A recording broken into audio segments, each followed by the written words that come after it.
Good evening, everyone. Tonight, I would like to call to order the City Council meeting of the Tacoma Park City Council meeting. Would the clerk please call the roll?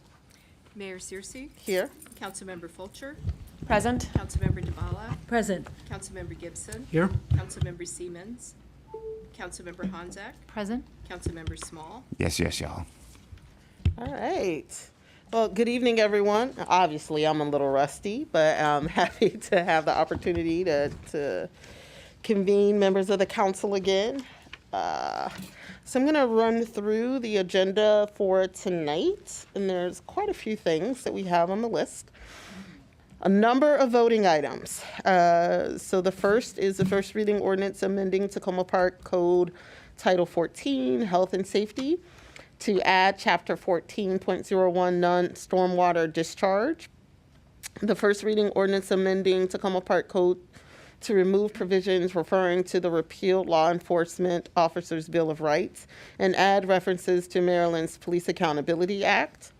The first reading ordinance amending the Tacoma Park Code Title 7, Purchasing and Taxation, Chapter 7.04, General Provisions, Chapter 7.08, Source Selection and Contract Formation to address software and information technology related contracts. The first reading ordinance amending the Tacoma Park Code Title 7, Chapter 5.18, Mail-in Ballot Voting, and Chapter 5.12, Fair Election Practices. Single reading ordinance approving payment in excess of contract amount for the Bashir's Run outfall repair and stream restoration. Single reading ordinance authorizing renewal of Canon Solutions America lease agreement. The resolution adopting an emergency operations plan. And a resolution providing for reappointments to the Commission on Landlord-Tenant Affairs. We will also have 2 work sessions this evening. The first is housing policy discussion number 1. And the second is board and committee appointments recommendations. As a reminder, on Wednesday, July 3rd, the City Council meeting was rescheduled to today, Monday, July the 1st. Thursday, July the 4th is Independence Day. City offices and facilities are closed for the Independence Day holiday. And then Wednesday, July the 10th, the City Council will have its regular meeting at 7:30. And we will have a presentation by the Grants Review Committee recommendations. We also have a long list of voting items as well. The first item is the second reading ordinance amending Tacoma Park Code Title 14, Health and Safety, to add Chapter 14.01, non-stormwater discharge. Second reading ordinance amending Tacoma Park Code to remove provisions referring to the repealed Law Enforcement Officers' Bill of Rights and add references to Maryland's Police Accountability Act. Second reading ordinance amending the Tacoma Park Code Title 7, Purchasing and Taxation, Chapter 7.04, General Provisions, Chapter 7.08, Source Selection and Contract Formation to address software and information technology related contracts. We have a second reading ordinance amending Tacoma Park Code Title 5, Chapter 5.18, Mail-in Ballot Voting, and Chapter 5.12, Fair Election Practices. And we have tentatively slated a single reading ordinance authorizing the city manager to enter into a software and services purchase agreement for an enterprise document management system. We will then have a consent agenda consisting of resolutions providing for appointments to boards and committees, and a work session regarding recommendations of the Sustainable Maryland Committee. Mayor, can we put an order here about what you just said about procedure? I'm confused about something that you said about this meeting. Go right ahead. When you were talking about, you mentioned that we were going to have both, I think, a vote and a work session on the appointments. And I'm just trying to make sure that procedurally that means we're having the work session and then the vote, or vice versa. Like, is that what that meant? And they were just in 2 sections? No, so there's 2 sets. Okay, thank you. Yeah, no, so they're separate. So we have the resolution providing for appointments to the Commission on Landlord-Tenant Affairs. So that's a set of appointments. And then there is a separate set of appointments that will happen. There'll be a work session tonight. That is the committee. Yes. Basically, and Yes, that is that's the COLTA. consent. And then there's a separate one for the other committees. And that will be the consent at the next meeting. Correct. Got it, okay. Thank you. No I worries. apologize. So I just want to make sure that everybody has gotten that, because we did do it a little different, where COLTA is going to be separate. And then we're going to have a work session this evening on the other committee appointments. And then we will vote as a consent agenda on the appointments next week. Got it, thank you. Sure. All right. Also, as a point of order, I'm really impressed that you made it through all of those. There's a lot of talking for somebody with a bum nose. Thank you very much. I appreciate that. Last item, on Wednesday, July the 17th, the council will have an administrative session, and then we will have our regular session at 7:30. The first will be a voting session, single reading ordinance approving FY25 community grant awards, and then we will have 3 work sessions, FY25 budget amendment number 1, tentatively slated housing policy discussion number 2, and FY25 budget policy work group findings discussion, and those are all on the 17th. With that, we're going to turn things over to public comments on voting items. Please don't make me read that list again. Do I need to go through the list on voting items? Oh, gosh. Tom, come on, that's cold-blooded. All right. So, Items 1 through 8? oh, okay. So we do have, I'm gonna follow the rules. First reading ordinance amending Tacoma Park Code Title 14, Health and Safety, to add Chapter 14.01, non-stormwater discharge. First reading ordinance amending Tacoma Park Code to remove provisions referring to the repealed Law Enforcement Officers' Bill of Rights and add references to Maryland's Police Accountability Act. We have the first reading ordinance amending Tacoma Park Code Title 7, Purchasing and Taxation, Chapter 7.04, General Provisions, Chapter 7.08, Source Selection and Contract Formation, to address software and information technology related contracts. And then the first reading ordinance amending Tacoma Park Code Title 5, Chapter 5.18, Mail-in Ballot Voting, and Chapter 5.12, Fair Election Practices. We have a single reading ordinance approving payment in excess of contract amount for Bashir's Run outfall repair and stream restoration. Single reading ordinance authorizing renewal of Canon Solutions America lease agreement. Resolution adopting an emergency operations plan, and a resolution providing for reappointments to the Commission on Landlord-Tenant Affairs. Any comments on voting items? All right. Do I have any virtual comments on voting items? Wow. Okay. All right. Do we have any? I so thought Tom was going to get up. Listen, I've learned not to run my mouth. Well, probably forget. Do general comments. Yes, Mary Jane. Come on down. 04 Boyd Avenue, you're always welcome to my house. If you think I'm lying, I think people here think I'm exaggerating a lot, but it's not. My son is in a bad situation, very, very bad. He'll probably end up living on the street. And I've started Parents of Special Needs Adults 10 years ago. To July 2015 was the 10-year anniversary this month. So I'm sorry I haven't seen any progress helping people with adults with special needs. And my son was born here. I mean, he's as diverse as you can get, except he's low income. I mean, his father is a black Kenyan. I mean, that's why I'm wearing my Kenyan shirt here. His mother is me, and I have disabilities. I mean, come on. If you can't help him, who in the H are you going to be helping? It seems like you help people who don't even live in Tacoma Park, for gosh sakes. Thank you, and thank you everybody for being here. I appreciate it. But you know, when my son's living on the street, my ghost will come and haunt all one of you. Every one of you, my ghost will get you. I swear to God. Thank you, Mary Jane. Do we have any other general public comments this evening? I promised to be brief, but I probably would break my promise. So I've appeared before, Tom Gagliardo, Ward 1, 107 Hodges Lane. I've appeared before you before, and I've reminded you that there was a unanimously adopted resolution regarding the city newsletter. I just got my copy a few days ago. And that resolution, among other things, says that the mission is to inform residents about the activities of their local government, community, and neighbors. And to meet that goal, they list a number of things, including informing residents about the activities of the city council, et cetera. To provide factual and accurate information about the city's policies and programs, and to provide an open forum for the discussion of city affairs. I know Gene Herman. I've known him for years. He's a good guy, and he certainly deserves public recognition for his contribution to the July 4th committee parade and celebration. But this is the front page of the newsletter. He's the lead story. The second one is about the 35th anniversary of our Tacoma Park flag, and the third story on here is about a crossing guard. So I said, well, what about the housing policy that you're going to talk about tonight? And I thought, it's got to be in here somewhere.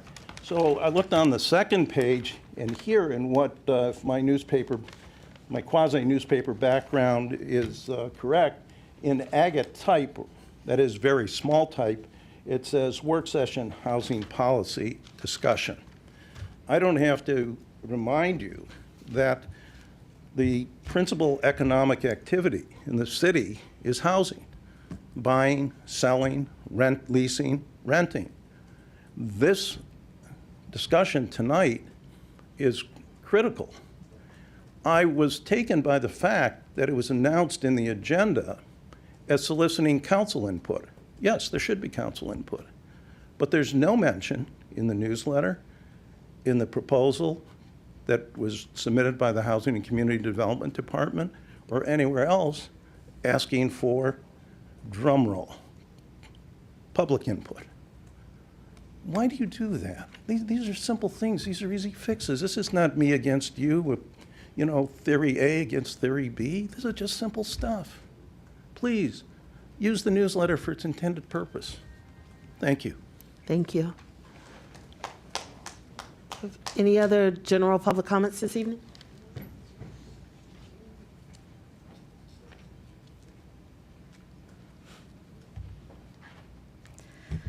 Colleen Cordes, Ward 1. I also wanted to speak about the work session on housing policy. I noticed that the word displacement is not included anywhere in the agenda item, and that the housing staff has translated what the City Council approved in the 2019 Housing and Economic Strategic Plan, where the three objectives were preserve, produce, and protect. And the third one, protect, that third objective was very clearly defined as protect renters, homeowners, and local businesses from discrimination and displacement, and protect our environment from destruction. So I realize there's some allusions to this protecting people. It's been translated into, I think, housing stability, which is not quite the same thing. And I think that it's, I also think there's a reference in the agenda item to the council having intended this plan to balance, that it explicitly tries to balance these three objectives of producing more housing, preserving the quality of housing, and protecting people. But if you look at that strategic plan, it's about protecting people from displacement. And I really don't see anything in the strategic plan saying, oh, well, these things all have to be balanced. So sometimes you're going to have to displace people to be able to produce some housing, or you might have to displace them for improving the quality of housing. As I recall, the existing council hoped to do all of these things. Maybe that was unrealistic, and maybe that's what the housing staff wants to talk about tonight. But I think that the plan itself talks about all three of those being equally important and doesn't really talk about trade-offs. And I guess I'm bringing this up because, of course, we had a huge issue with the MMPA. It was obvious that the entire community, whether they're renters or homeowners, are really concerned about preventing displacement of current residents. So I urge the council and the city manager and the housing staff to please incorporate into this conversation the goal of preventing displacement in the process of new development. So it's not trying to, well, let's balance these two things out, but we're talking about current residents who are your constituents, and they have, it seems to me, the first right of being here, and their rights really should be. And again, this is racial equity. The strategic plan also says that everything should be through a racial equity lens. And this agenda item makes the point that 83% of renters are households of color. So again, this preventing of displacement of current residents, especially renters, but also homeowners, is a racial equity issue. Thank you so much. Thank you. Do we have any other general public comments?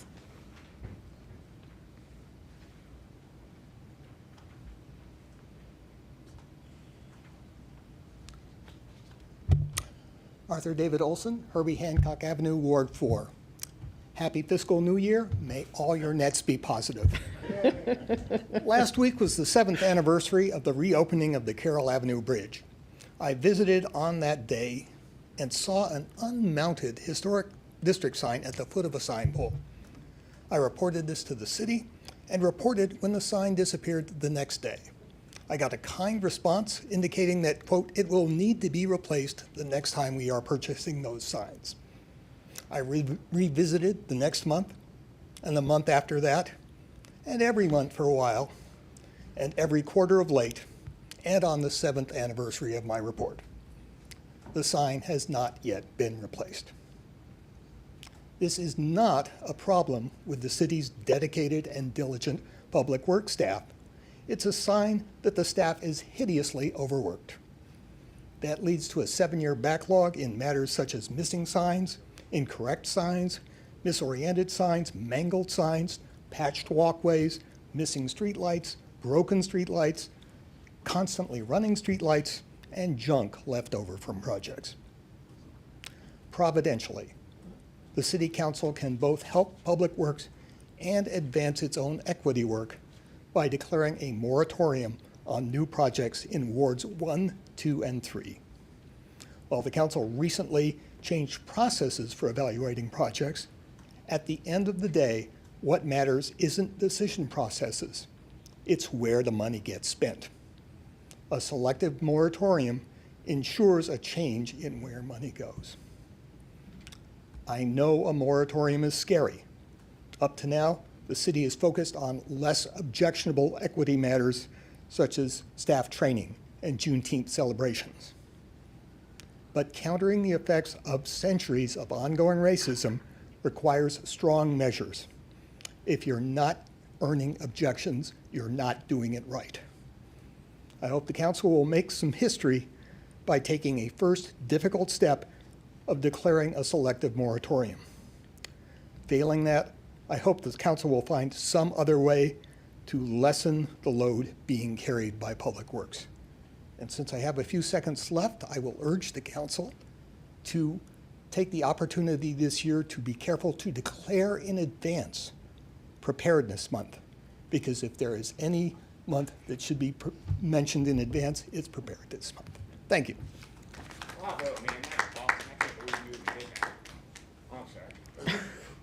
Do we have any other general public comments? Come on down. Hi, Brendan. And can we make sure that Brendan gets 5 minutes? Thank you.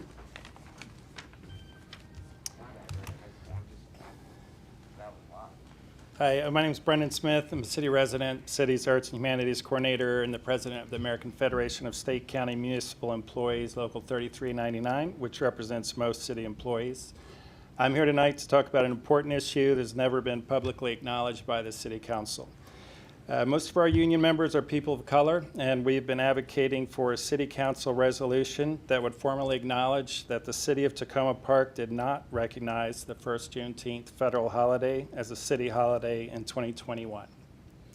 While millions of other Americans across the country celebrated Juneteenth, city employees had to report to work on that historic day. At a City Council meeting 2 days before the Juneteenth holiday in 2021, former city manager Suzanne Ledlow said the city doesn't always recognize federal holidays, and there would be a discussion with the council and the city's unions. However, she never contacted our union leadership, and we would have wholeheartedly supported the recognition of Juneteenth as a city holiday. City employees also didn't receive any explanation about why the city of Tacoma Park wasn't recognizing Juneteenth as a city holiday that year. There was short notice about the declaration of the Juneteenth federal holiday in 2021, but the federal government, with more than 2 million civilian employees, celebrated the holiday. The state of Maryland also closed its offices for its thousands of employees, even though it wasn't required to do so, along with other local, county, and state governments across the country. Tacoma Park only has about 200 city employees, so the city should have been able to work out the logistics.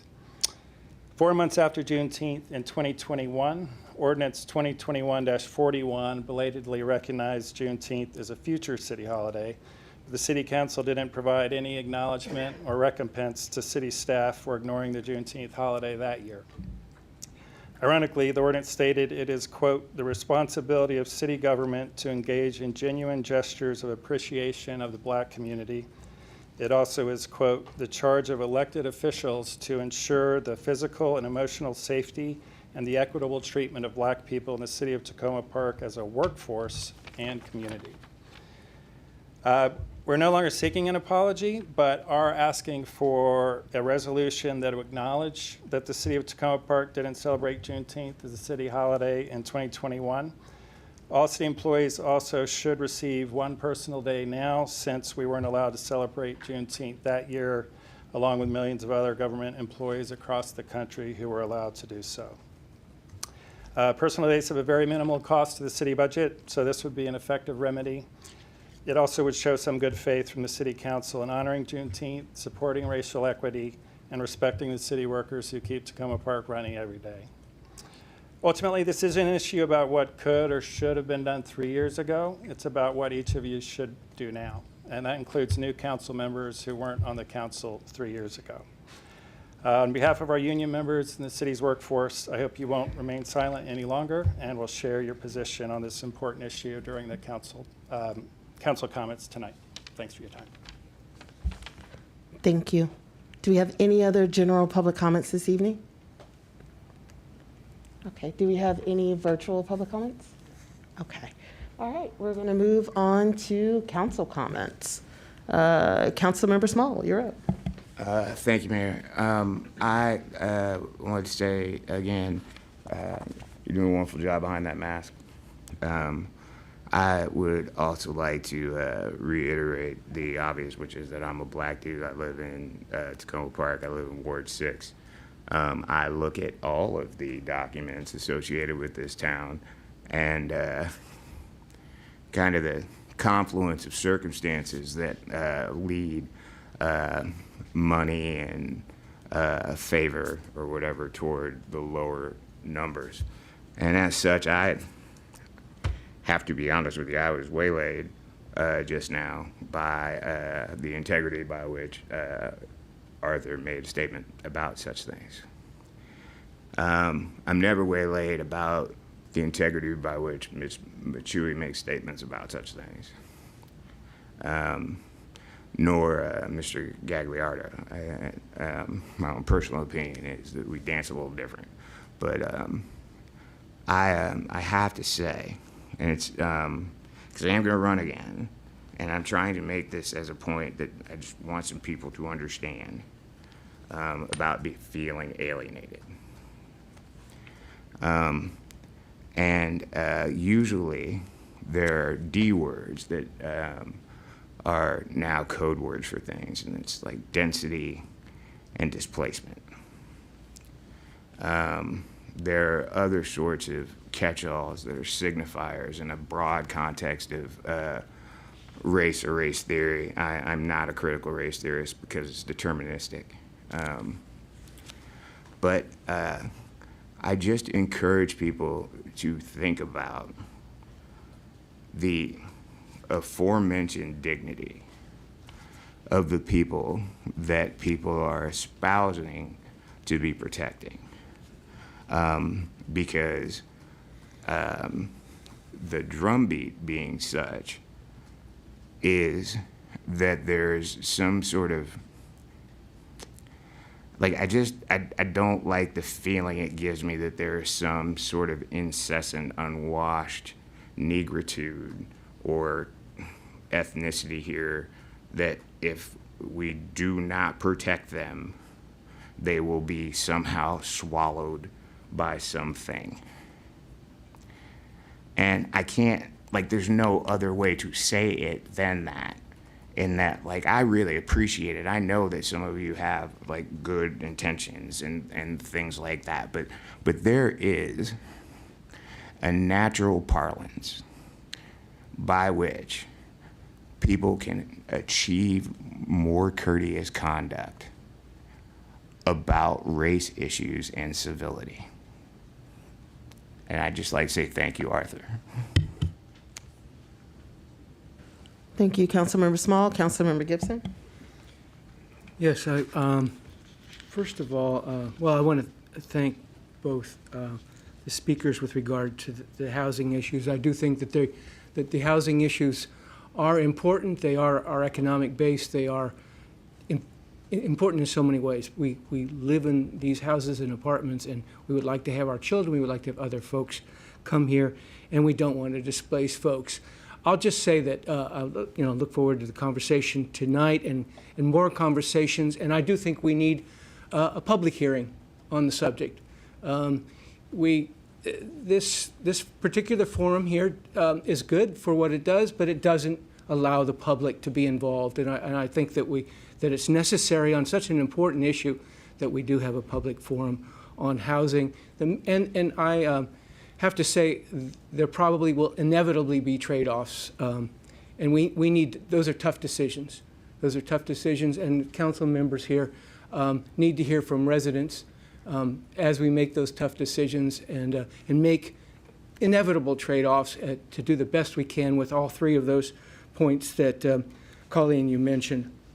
I also want to follow up. It's been a long time, but at the last council meeting, we had a lively discussion about the potential closure of Laurel Avenue, and I just want to share that the folks that are in Tacoma Park that would potentially be most affected by that potential closeout, Westmoreland Area Community Organization has sent a letter to the city asking for some answers from either the city or for the contractor, and I look forward to those answers if they can be forthcoming. I believe that issue, it would be helpful for us to get as much on the table as possible, whether we delay for months or years, but get as much on the table early on so that we don't come back wondering, what were we talking about? In other words, what are the goals? For example, one of the questions that the WACO organization said is, whose goal is it to close Laurel Avenue? And what stakeholders were consulted to establish that goal? What processes were used to create that goal? Has the city studied quality of life and safety issues affected by the proposed closure of southbound Laurel, increased pollution, particularly for children in neighborhood parks and daycare, safe enjoyment of quiet streets? So I look forward to the discussion here, and I would hope that we can open it up to resident comments at a later date. Thank you. Thank you, Councilmember Gibson. Councilmember DeBala? Yes, hi, everybody. I'm going to take this in a slightly different direction. Several of us, first of all, thank you for the stop sign at Garland and Davis. The approval of that. It's needed, and we can't wait. And I'll be talking with a lot of people at the Longbridge Sligo July 4th party about the fact that you've approved it. So thank you for that. And thank you to Public Works for doing the analysis that went into making that decision. Thank you to the code enforcement staff. We've kept them busy in Ward 2 the last few weeks with ponding water and unmowed lawns and all sorts of housekeeping items. So thank you to them. As far as the MML conference, the Maryland Municipal League conference that several of us attended last week, On the topic of community engagement, one of the things that I took away from it was a workshop I went to where Hyattsville presented I see nods in the back, presented a combo. They do the workshop, they do the community workshop, and they have a digital presence to pull all of the other comments in together. I asked a lot of questions about price and availability and which platform, and I'll be sharing that with council and staff so that we can, I would like to see us dig into whether we can do that particular approach. It seems like it builds on what HCD's been doing all the last couple of years and builds on what Public Works been doing in the project page where they have all the links to the materials and you can comment, but putting it in a nicer package, more accessible package for residents. As far as comments, public comment on the housing policy, first I want to hear what the housing policies are that we have now, want to hear the summary, want to hear what staff thinks the gaps are. And then, yes, if there are things proposed for us to consider changing, then we should definitely be discussing them also with residents. And that's it for me. See you guys at the parade on Thursday. Councilmember, thank you, Councilmember DeBala. Councilmember Fulcher. Thank you. I don't have a lot to say. Councilmember DeBala and I we managed to meet with all of our RISE students today in separate groups, and both are really excited to work with our RISE students.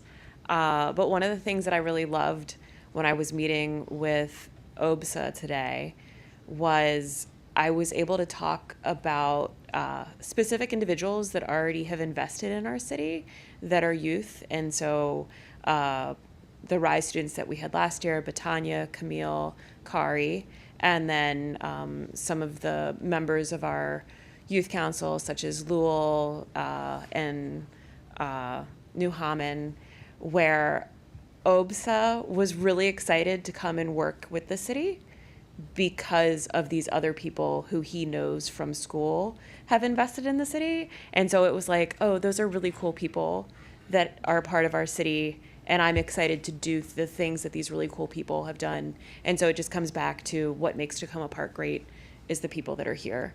And even that is true among our youth and the investment that they make in us as well. So thank you to all of our community members, and thank you to our youth for investing in us and making us a cool place to be. Mayor, I had an additional minute maybe about things. If I would be happy to go after Karen. Thank you very much. But I just wanted you to know. Excellent. Thank you, Councilmember Fulcher. Councilmember Honzak. I am just going to take a moment to share an anecdote from last week, since we haven't met for a couple weeks. I had the wonderful opportunity to get introduced to one of our landlords who the organization Cheer told me was what they thought was a model landlord. And I wanted to just share my experience, a quick anecdote of my experience, because I thought people might be interested. I was really keen. I had not had a chance to meet this particular landlord. The landlord owns just one building in our town and manages and owns the building. And I found him to be really warm, compassionate. He told some stories about some of the neighbors that owned some of the buildings around him. He owns 32 units. And a few interesting things came out in this conversation that got me really, really thinking. One of them was his story about having replaced all the stoves in his building, and he needed to replace them. They were getting outdated, and they were about $900 each to replace them with sort of a standard fare gas stove that had ignitions that light up with an electric light instead of a gas pilot. And he said, in order to enable me to put in a different kind of stove, which I know the city would have really liked, and frankly he would have liked too, because it would be safer, and he really cared about the health of his residents, he explained. He said it would have cost him about $200,000 to upfront costs to redo the infrastructure for the electricity that was needed for his building. And so he went ahead and he said, unfortunately, and did the $900 stoves for all 32 of his units. And I'm just sharing this with you because I don't get to have these long, in-depth conversations that often with our landlords, surprisingly perhaps. And it's precisely this kind of landlord that is willing to just really openly share his daily trials and information about dollars and cents, and that helps me better understand what kinds of forces are at play. And I wish to have these conversations, every day with each and every one of our landlords. And I'm hopeful that over time, if our housing staff hasn't been able to, that they can still constitute that small landlords group that we talked about the last couple of years. I don't know that it's been able to be possible yet. But I'm also just sharing this little bit with you, and feel free to come and talk to me more about this landlord later. It just really got me thinking about how do we encourage those more like this landlord who seems to have really good intentions and wants to do right. How can we enable and empower landlords like that in our city to do what we would wish they would do for residents and what they maybe even would like to do for residents? Profit is a driver. And it's tricky to do right if the economic forces are not right all the time, but it is possible, and I think it's our job to figure out what all those levers are. And I know that we're all probably on the same page on that. I just thought I would just share that with everybody. Thank you. Thank you, Councilmember Honzak. Councilmember Small. Thank you very much, Mayor, and I sincerely appreciate the courtesy. I wanted to return to what I think is a regular business here within the confines of my job as the Ward 6 City Council person, and that's the intersection of housing and let's go police, because that's public safety. And by and large, one of the things that has always been the bane of my existence about living here is the amount of money and prosperity that's generated, and particularly at the crossroads, for this municipality, and the relative level of concern in my eyes over the area. When I first got elected, there were two things that were sort of on my mind. One of them was public safety with regard to streets, and the other one was public safety generally. There's a resident that lives in Ward 6 that is a decent man with a decent wife. And early on in the process, I told him that I was planning to not waste all of my bullets, per se, on public safety now, because I thought there were some achievable things with regard to traffic. And I feel like we've gotten a lot of that done.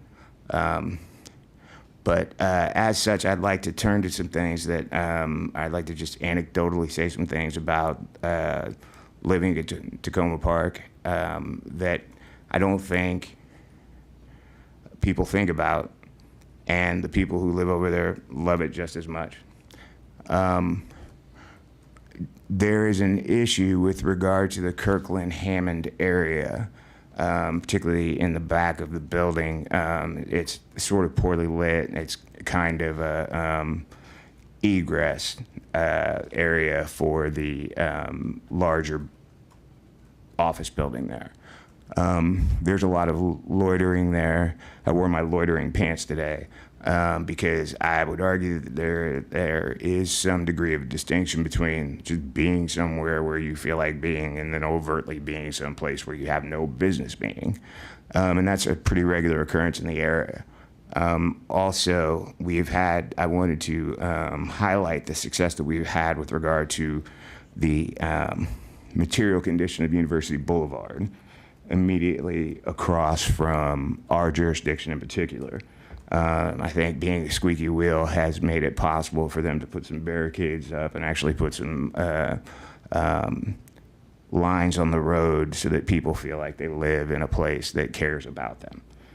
So I'd like to send my appropriate thanks to the Maryland Department of Transportation and probably the city or the county executive in Prince George's County for that. But over the weekend, near a lovely home that someone would like to keep, there are several incidents of public urination.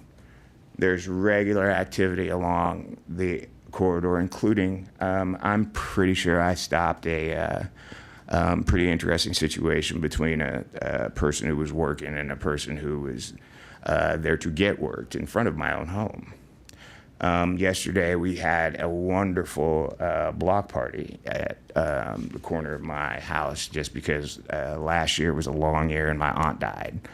And I put the tent that we were going to use just on the other side of the fence to go back inside, and turned around, came back out, and someone had turned and done a U-turn to steal my tent. These things happen all of the time where I live. They probably happen a lot more where other people live too. And pretending as if they don't happen hamstrings the people who need to make those kinds of decisions and changes.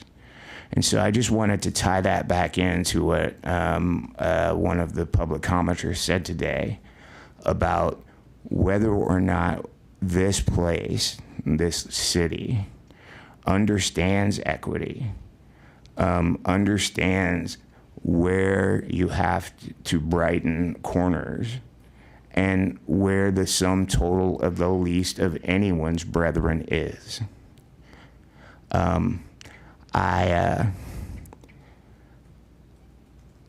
We need to be able to do real work rather than relitigate things that none of the people up here had anything to do with.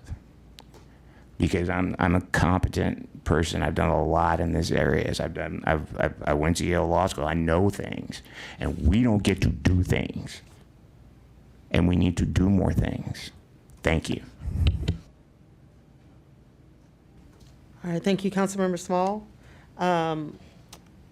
First, I would like to thank, on behalf of Councilmember Honzak, our police department, for the amazing community event that happened June the 21st. I did get a chance, I know it's been a couple meetings, I did get a chance to take a look at some of the pictures, and I think the thing that was so unique about that event was it was all Spanish speaking. And to have officers that are able to convene a public safety meeting with residents in Ward 5 in Spanish is really transformative. So definitely want to thank our police department for putting that together, and Councilmember Honzak for helping to organize that. MML was great. Had an opportunity to talk to a lot of people about a lot of things. Housing policy came up a lot. So one of the things that I do think, and I appreciate folks that have come out tonight to talk about the fact that there needs to be a more widespread discussion, a community discussion around housing, but I would even argue, what is our vision as a city for development, right? What is it that we want to see? I had the pleasure of talking to some of the secretaries of planning and commerce, and I said, I have New Hampshire Avenue, right? I have this thing. I need housing, and I need jobs for people. It's like, okay, well,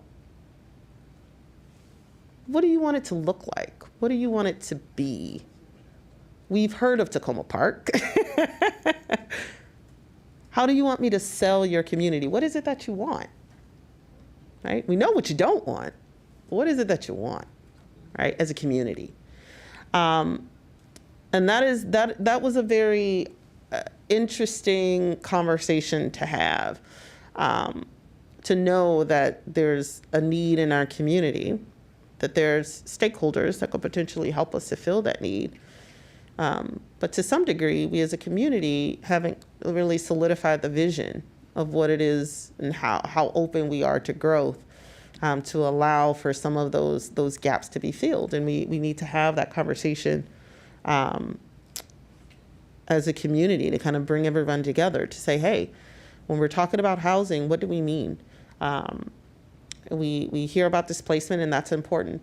I also have residents that have tapped me that live on Maple Avenue that have said, hey, look, my family's ready to grow out of this, and there's nowhere for us to grow to. Can we get more moderately priced townhomes that maybe we can purchase to be here longer.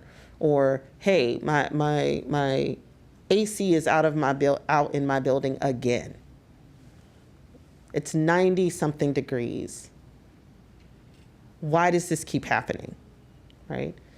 So there is this push and pull and a yin and a yang that will be helpful for us to have a conversation as a community, so that we can get into a place where we not only understand the housing dynamics that we all have to contend with, because, I mean, the market is the market, but also to now allow us as a council, to allow us as a community to be able to clearly communicate what it is that we are striving towards.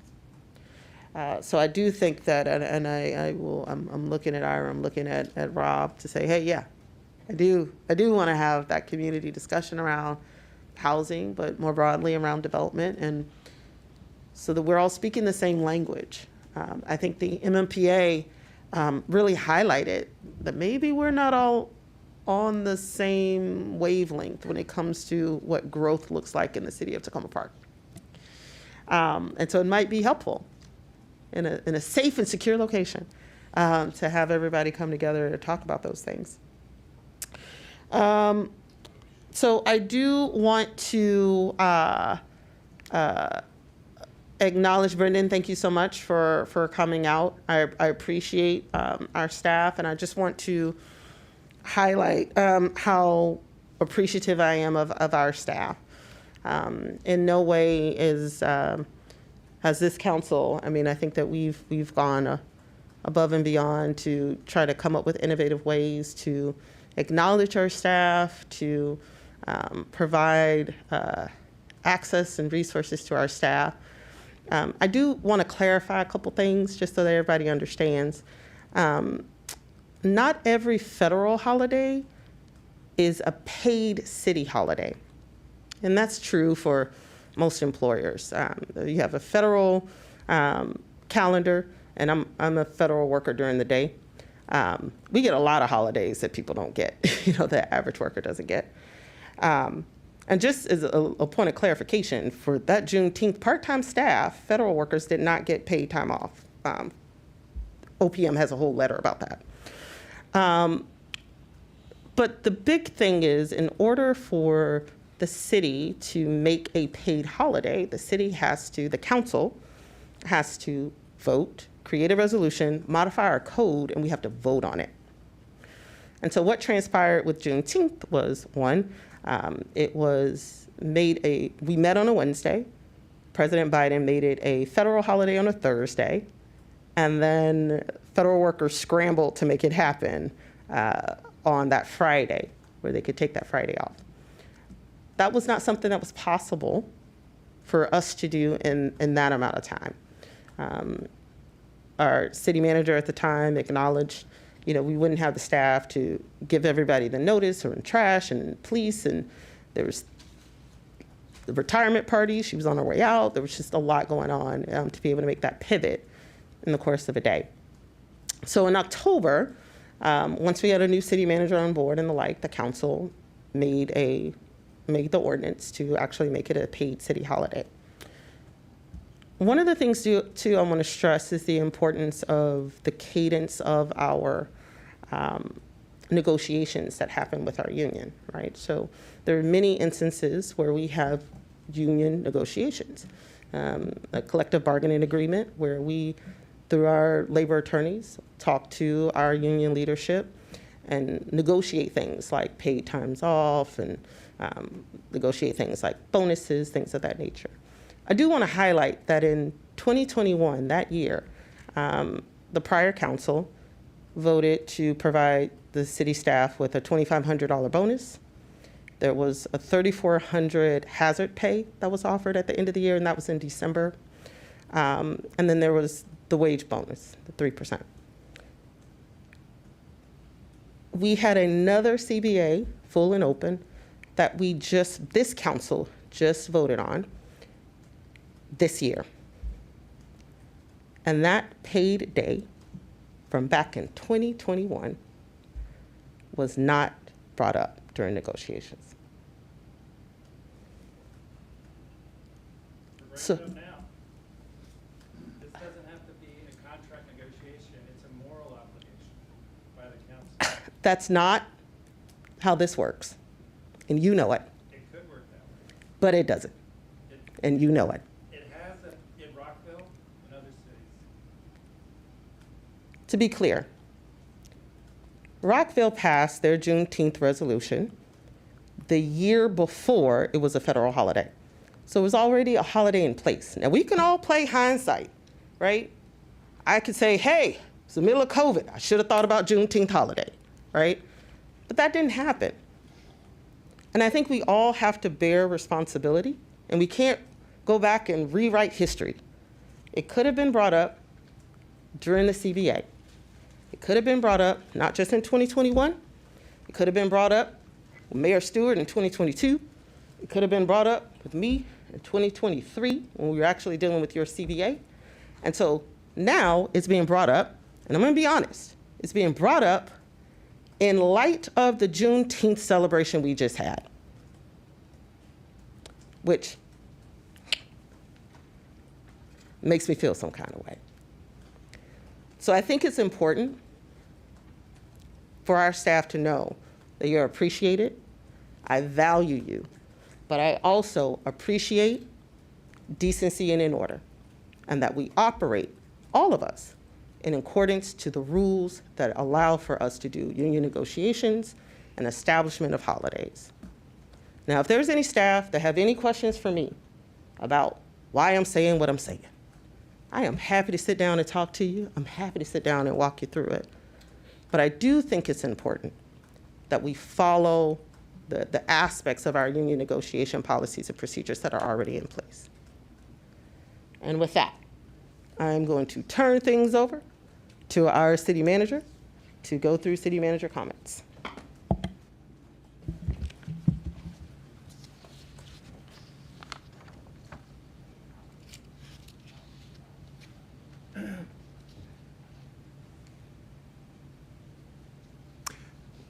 Thank you, Madam Mayor, members of the council, guests.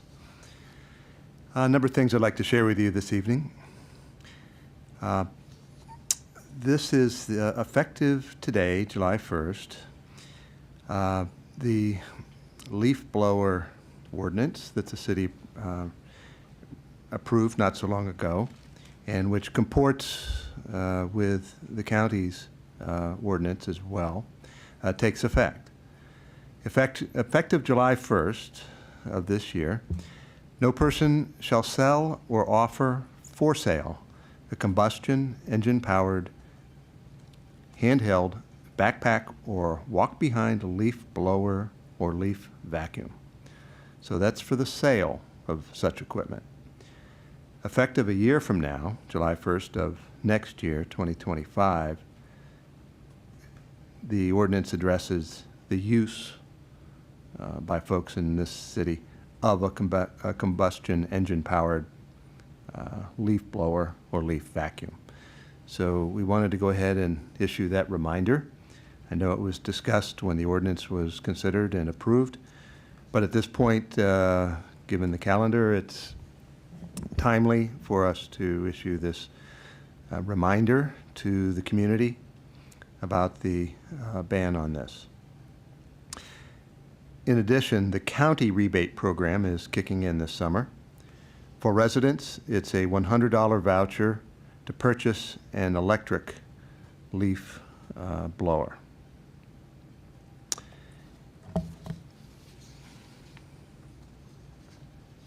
From the Housing and Community Development Department, the city was awarded a $26,000 grant from the Maryland Department of Aging's Aging in Place Grant Program. Funds will be used to support the Village of Tacoma's small home repair program by underwriting the cost of materials for repairs and accessibility modifications for senior homeowners in Tacoma Park. So we just learned that. From the Police Department, Save the Date National Night Out is planned for Tuesday, August 6th from 6 p.m. to 9 p.m. at the Piney Branch Elementary School, 7510 Maple Avenue. There will be food, games, bounce houses, a dunk tank, music, Maryland National Park police horses, and police vehicles on display. Be sure to stop by and get to know your local police department. And it's a great opportunity for residents just to get to know each other better. From the library, please join us for the second annual book giveaway on July 17th. The rain date is July 24th at the Crossroads Farmers Market located at Ann Street and University Boulevard. We will give away over 250 books in English, Spanish, and bilingual for children and young adults. Stop by and grab a book to take home.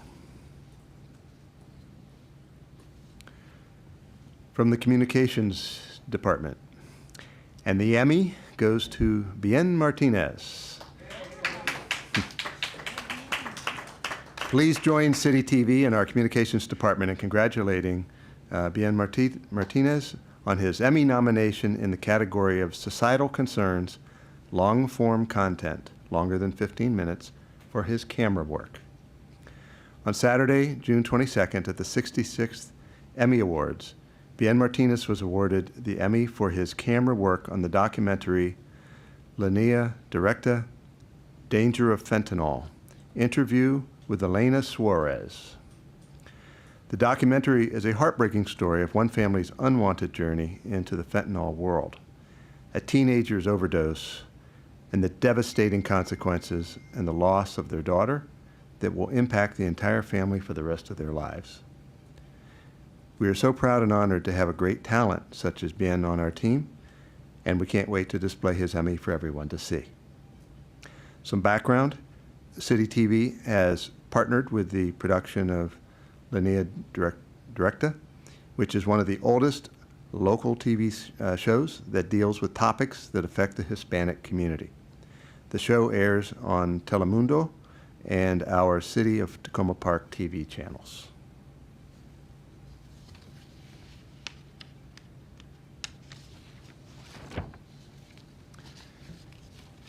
From the Department of Public Works, the city received notice of a grant award of $125,000 to install new solar panels on the library.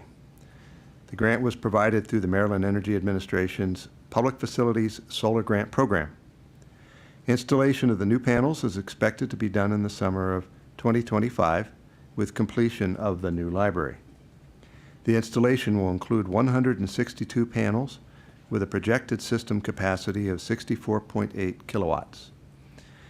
The new system will offset the equivalent of 32.7 metric tons of CO2 in its first year of operation and substantially reduce greenhouse gas emissions from city facilities. And finally, from the City Manager's Office, a staff shout out from the Housing and Community Development Department. The shout out is for Patty Malin, our grants coordinator, who successfully coordinated the submission of 3 Department of Housing and Community Development National Capital Strategic Economic Development grants this week. The process required extensive collaboration with multiple divisions and external partners. We look forward to hearing funding decisions in the coming months, but we thank Patty for all of her hard work. And one from the City Manager's Office. A big thank you to our Staff Engagement Committee for planning our Summer Appreciation Lunch last Thursday, June 27th, at the Tacoma Piney Branch Park. Representatives from many different city departments came together to plan this event to show our staff how much we appreciate their hard work. This includes, from the Housing and Community Development Department, Brendan Smith, Ramon Sola, and Casey Ann Webley.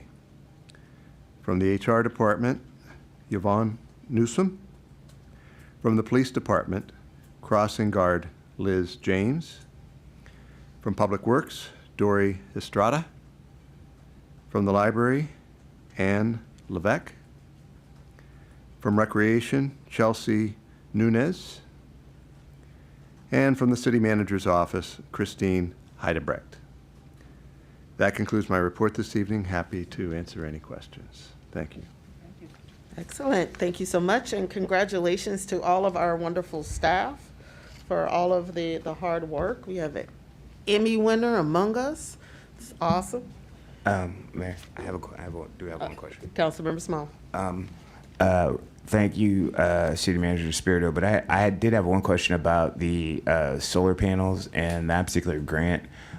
Because that's a particular future installation, is that grant in current dollars, like we can purchase those now and then store them somewhere, or is that grant contingent upon like sort of FIFO, like you gotta, like when we have the thing, they give us the money? I honestly don't know the answer to that, but I'd be glad to get detailed information and supply it to all the mayor and council. All right, Councilmember Gibson. Just on that point, this is potentially a moneymaker. We're close enough to the cross jurisdictional line with Washington D.C., and we can sell our SRECs for about 8 times what we would be able to sell them for in Maryland. I get 60% of my housing needs met, but part of the year, much of the year, I'm able to sell excess to the city. So this is a budget item on the plus side. So congratulations. Thank you very much. And I want to send just so appreciative of our staff, Patty and Anna do this one or Dory? I think Dory did this one. Yeah. The staff that have been writing these grants, I don't think folks have a firm handle on the amount of work that it takes to get these grants out the door. And at one point, Dory stays on me. Sign this one, sign that one. And I'm so grateful that we have staff that are really committed to trying to further our mission, but not trying to take it out of taxpayer dollars. And poor Patty gets so many emails from me about the whole list. And Councilmember Duvall, the entire list of different grants that are available now. And so I'm so appreciative for folks that are working to try to identify ways in which we can get the monies that we need to get the things done in our city that we desperately need. So with that, I'm going to turn things over to our voting session. Yes, Councilmember Siemens has joined us. Good evening, Councilmember Siemens. Good evening. Good evening. Sorry for being tardy. No worries. We thought you were single-handedly putting out no parking signs for the 4th of July. So. Well, to tell you the truth, I got a new computer and didn't hook up my calendar, so there you go. No worries, no worries. Well, you made it to the prime time, which is the voting. So the first item this evening is the first reading ordinance amending Tacoma Park Code Title 14, Health and Safety, to add Chapter 14.1, non-stormwater discharge. Just want to confirm with staff that there are no discussion items for this one. I think we've seen this before. Oh, I have Yep. I have a question. Okay. I have a question. In the new version that we've just gotten with the little pink stripe, what's the difference, if any, between this and the version we had last week? In other words, what changes did MD insist on? We suggested to the city attorney that they add a definition. So one definition is added, and I'm Oh, that's it? blanking on I the saw that. That was the second only thing thing. I saw. It was So nothing's. both very minor. Nothing substantive. Okay, No. great. Good work. Oh, Skip is also online. Skip, you could probably refresh my memory. What were the 2 changes? Oh, you're on. Skip, you're on mute. You're muted. Thank you, everybody. Sorry about that. Good evening, Mayor and Council. Thank you, Daryl. The 2 small changes were one in basically the table of contents for the chapter. I had changed it in the body, but not in the table of contents, and I don't remember the specific heading, but it now matches. And then the other was to add a definition for MS4 at Daryl's suggestion, which was an excellent suggestion because it's used throughout. And I will leave it in her capable hands to explain the technical aspects of that. Thank you. Okay. Councilmember Gibson? Yes, Daryl, if you wouldn't mind, apart from the change in the ordinance, how serious an issue is this non-source discharge? I just don't have a clue, frankly. It's intermittent, and from time to time, I had shared an email with Councilmember DeBala, a similar question, sort of, what are the kind of stormwater discharges that you are aware of? It could be as simple as a water main break, where we have to report those. We have had cases where companies legally dump concrete slurry in an inlet. We find it, we call in the county and the state, they get fined and they have to clean it up. So it's intermittent. Those are the more egregious, somebody doing something wrong in a one, it's kind of a one-time deal, pouring cooking oil in an inlet, dumping your car oil in an inlet. The more difficult to determine and identify are those that may be happening historically for a long time. Somebody put a dishwasher or washing machine in their house and didn't have the correct plumbing, so they just sort of worked the drain hose into the nearby inlet, those kinds of things. So we still come across those from time to time. One of the things that the city's required to do is test our outfalls annually. And the city's been doing that for many years, so we have all the historic records of every test that's done. And there's certain parameters that we test for, and we identify, pollutants within that. And then we try to trace back up the line to identify the source in cases where we see something very high or something unusual. It's very difficult to track the source of it because, again, it's oftentimes intermittent. We also have a very large drainage area which spans DC in various portions as well as the city itself. So it can be a needle in a haystack endeavor to identify the source.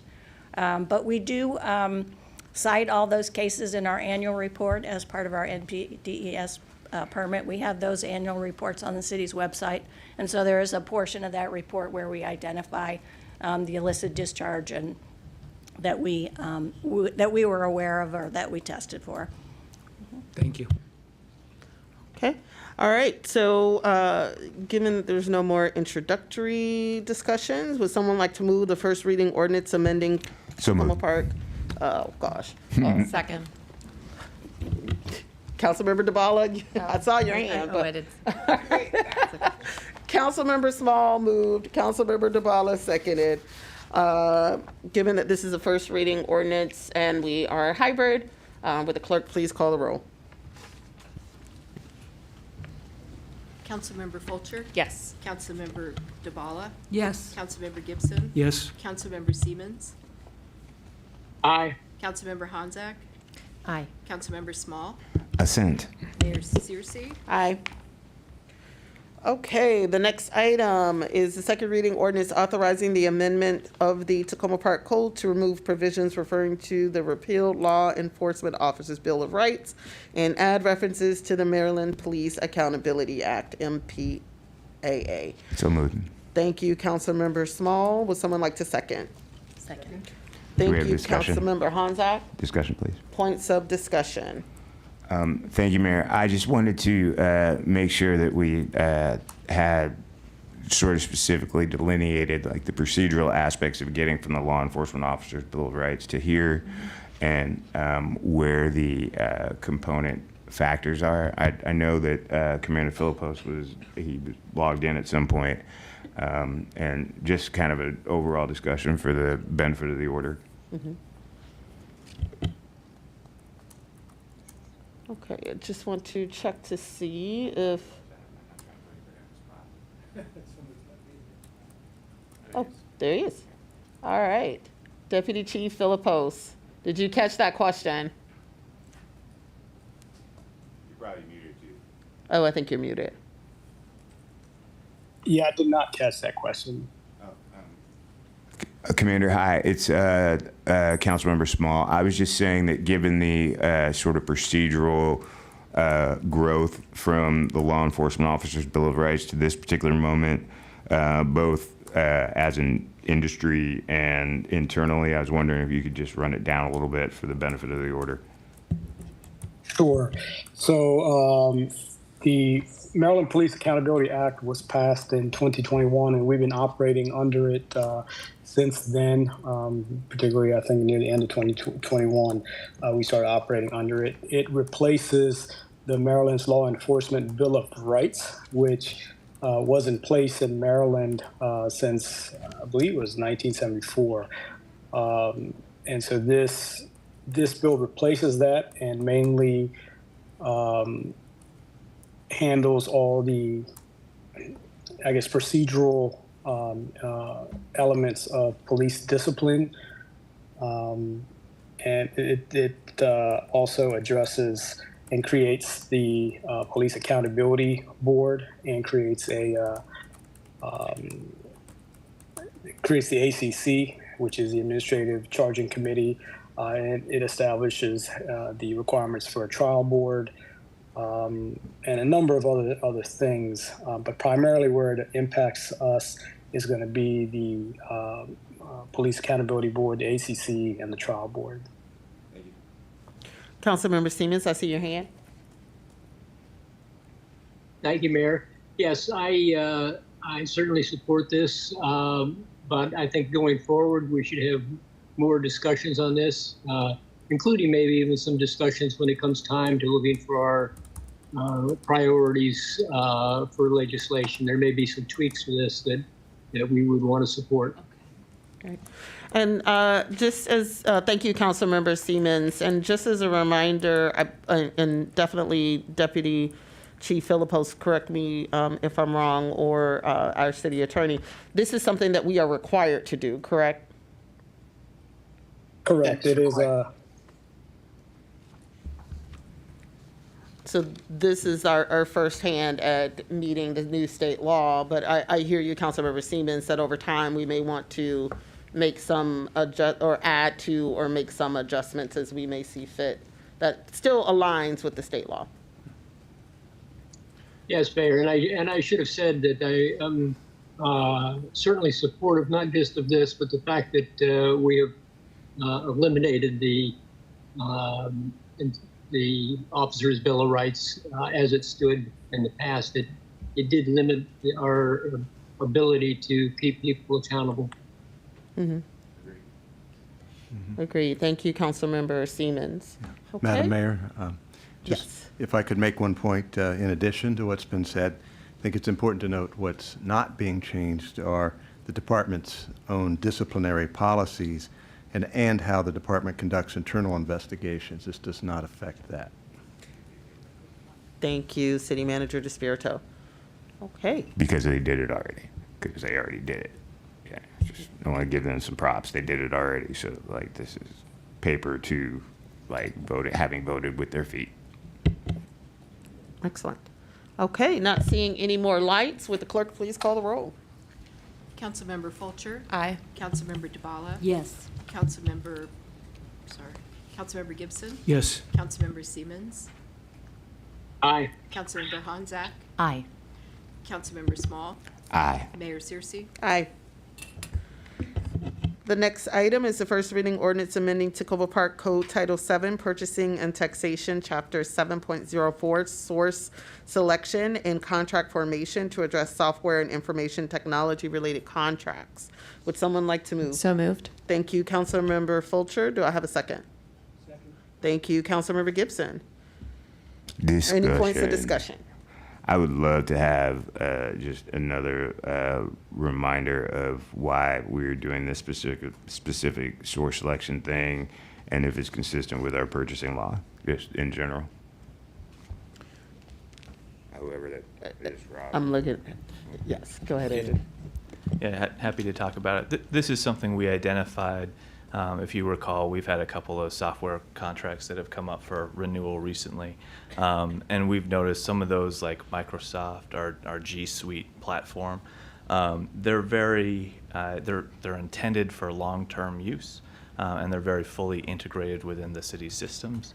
So in both of those circumstances, we've requested that council waive both our our RFP request process, as well as to consider whether or not we could extend them for longer terms than our regular, 3-year with 2 1-ups.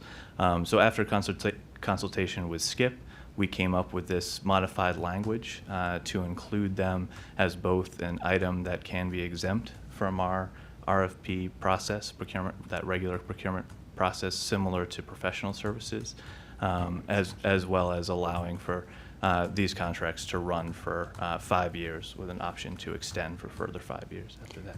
Thank you, Andrew. That makes a lot of sense to me. Okay, not seeing any more lights. One thing I will say to Councilmember Small's point, these contracts, you tend to get a better deal if you're a little longer in the contract. So it would be interesting to see whether or not this ultimately becomes a little bit more of a cost saver, being able to commit to the 5, which is the typical period for contracts. Yeah, and I would say there's actually a great example of that coming up when Yes. we talk about the Canon lease. Because we're doing a 4-year contract lease term with them, we're actually saving around $25,000 just because we're extending it to that period. So, good example.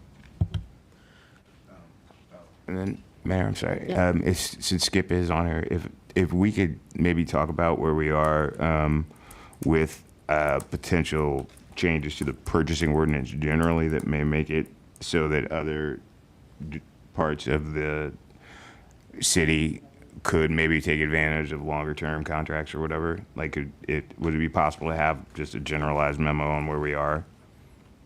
Or is that too much to ask, like, in this fora? I think one question is, this would be the exception, correct? So Yeah. So others would follow the 3-year with Yeah. the 2-year extension. And so I'm just curious about if we have any good data or understanding of the overall effectiveness of that as a purchasing ordinance vis-a-vis the fact that we are having to make an exception. That's all I'm trying to ask. Okay, got it. Yeah. I don't know if there are any thoughts of city staff on that point, recognizing that, tech contracts are different than some other contracts. No, for sure. I just don't want, like, in case there's something that you guys could be, like, I'd like to tell you that I'm responsive to thinking about it, I guess, more than anything else. Yeah. So this really was meant to sort of be a patch to a circumstance we've seen. We have had some conversations about an overall review of the city's procurement process, and I don't know to what extent Skip's been looped into that conversation or not yet at this point. But Okay. It is something that we've had the conversation about in terms of other ways that we might make it a little bit easier, but also continue to follow best practices or current best practices. Thank you, guys. Thank you. Okay, not seeing any more lights. Would the clerk please call the roll on this one? Councilmember Fulcher? Yes. Councilmember Duvall? Yes. Councilmember Gibson? Yes. Councilmember Siemens? Aye. Councilmember Hanzak? Aye. Councilmember Small? Yes. Mayor Searcy? Aye. All right, next item, first reading ordinance amending Tacoma Park Code Title 5, Chapter 5.04, General Provisions, Chapter 5.18, Mail-in Ballot Voting, and Chapter 5.12, Fair Election Practices. Would someone like to move it? Yes. Thank you, Councilmember DeBala. Do I have a second? Thank you, Councilmember Gibson. Any points of discussion on this one? Really quick question. So for this, once this is passed, then the new information, I'm assuming the Board of Elections will be prepared to make any modifications to notify folks of these changes? Yes, definitely. Okay, Yes. perfect. All right. I'd just like to say that I thought the Board of Elections did a really reasonable and decent job with this. It makes a lot of sense to me. All right, not seeing any other lights. Would the clerk please call the roll? Councilmember Fulcher? Aye. Councilmember Duvall? Yes. Councilmember Gibson? Yes. Councilmember Siemens? Aye. Councilmember Hanzak? Aye. Councilmember Small? Aye. Mayor Searcy? Aye. All right. Y'all, we are cooking with grease. All right, item number 5. Single reading ordinance approving payment in excess of original contract amount for the Bashir's Run outfall repair and stream restoration. I think this is one we might want to talk a little bit about before we move it. I can appreciate that. Just to recap, in early March, I brought before you ordinance approving a contract with AB Construction for the Brashears Run project, which is a outfall repair and a stream restoration project. The project was developed with our city engineer and a consulting engineer, and as all our stormwater projects include, as I attached to the document, a list of items and estimated quantities. The project was initially bid at $102,000 based on the low bid. The prices ranged very substantially, if you remember, almost to $600,000 at the high end, and I think we got 5 or 6 bidders. AB Construction was the lowest bid based on the unit price for the quantities. The work got underway mid-April, and fairly early on, I think in the initial site visit, it was a fairly, as stream restoration projects are, you try to do them as quickly as possible. You're affecting stream flow, you have pump arounds, it's very sensitive area. So you don't want to spend a lot of time mucking around in water quality area. So I think early on in the process when the contractor did his site visit, a couple of things were evident. The site deterioration at that location had been made significantly worse. And so the quantities that were going to be needed, particularly of what's called imbricated stone, the big boulders that are used to rebuild and replace the sides of slopes and streams, we're going to need a significant volume more than what was originally assumed. They also identified some unacceptable soils on the site that they weren't planning to deal with, and so those had to be removed, excavated, removed off-site, and then soils and stone replaced for those items. Also, unfortunately, we had negotiated with the adjacent apartment building to use a portion of their parking lot for access to the site, and had worked that out ahead of time, so that was part of the bid. At our pre-construction meeting, the apartment management decided they no longer would allow us that access. So we had to make an immediate change, and that added $25,000 to our project costs, which were totally outside of our control. So we had to then go into the site from Sligo Creek Parkway instead of from the parking lot. That impacted not only the length of the access road, it also removed a couple more trees. But it did enable us to have very good access to the project. There were some positives about that location as well. So in total, the price increase is about $165,000 over what was originally bid. That amount of funding can be found in those 3 items: imbricated stone, the access road, and some of the stone fill that's used around the imbricated stone. I attached a list of the itemized items and the changes in what was bid and the quantities, and that goes through and shows those items that cost more than were originally assumed. We also had quite a few items that cost less. So overall, the bottom line change in scope of work resulted in a total price of $268,000. The project itself was done over just a few weeks. Again, as I mentioned, when you're doing stream projects, the idea is to get in and out of there as quickly as possible. This land is Park and Planning's land, so in addition to the city staff, we had to work with Park and Planning staff. We were permitted both through Park and Planning as well as the state. This was identified as an emergency repair, and so that enabled us to move more quickly. If you will recall, also this year we finished the Tacoma Branch Stream Restoration Project. That was not an emergency repair, and it fell under the Army Corps of Engineers, a much higher level of permitting, and we weren't allowed to do work between mid-March and mid-June because of the fish spawn. So we were able to do that project, the Brashears Run Outfall Project, because it was identified as an emergency repair. And looking now at the site conditions, it was an emergency repair. This isn't a project that we could have just started with and said, oh, you know what? We're going to back on out of here and not do it. We had a failed outfall. And in most people's minds, when you think of an outfall, you think of maybe a 3-foot wide pipe maybe a 2-foot wood pipe and a little slurry out into a creek.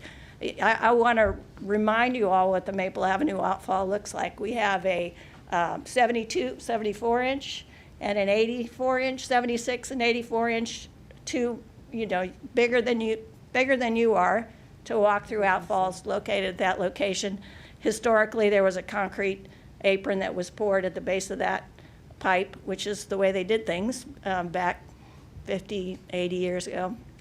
That concrete apron had failed, and as a result, the water was undermining under the concrete and creating a lot of erosion further downstream in that area that we call Brashears Run.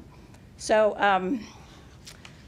I think that pretty much summarizes the difference. I think part of the challenge of their project, as I mentioned, is it was on a short time frame. I was also out of the office during that time, so my staff were doing their due diligence in getting the project moving forward.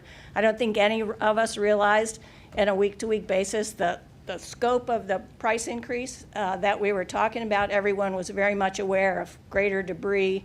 We had a 4-foot hole between the old concrete apron and the base of the stream valley that we had to then rebuild back up.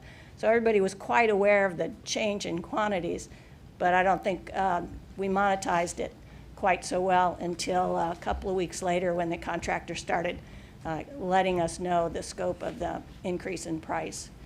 In terms of funding available, we do have money within our stormwater budget to cover the cost of this project through two sources. One is the capital budget, which was where this project was, funds were moved in.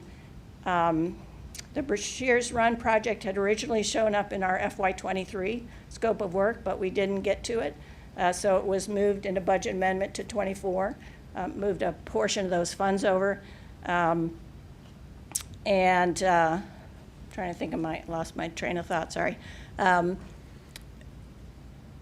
The funding that we have in the 24 budget what is sufficient to cover the capital cost of the Brashears Run project, plus some funding in our outside labor and parts.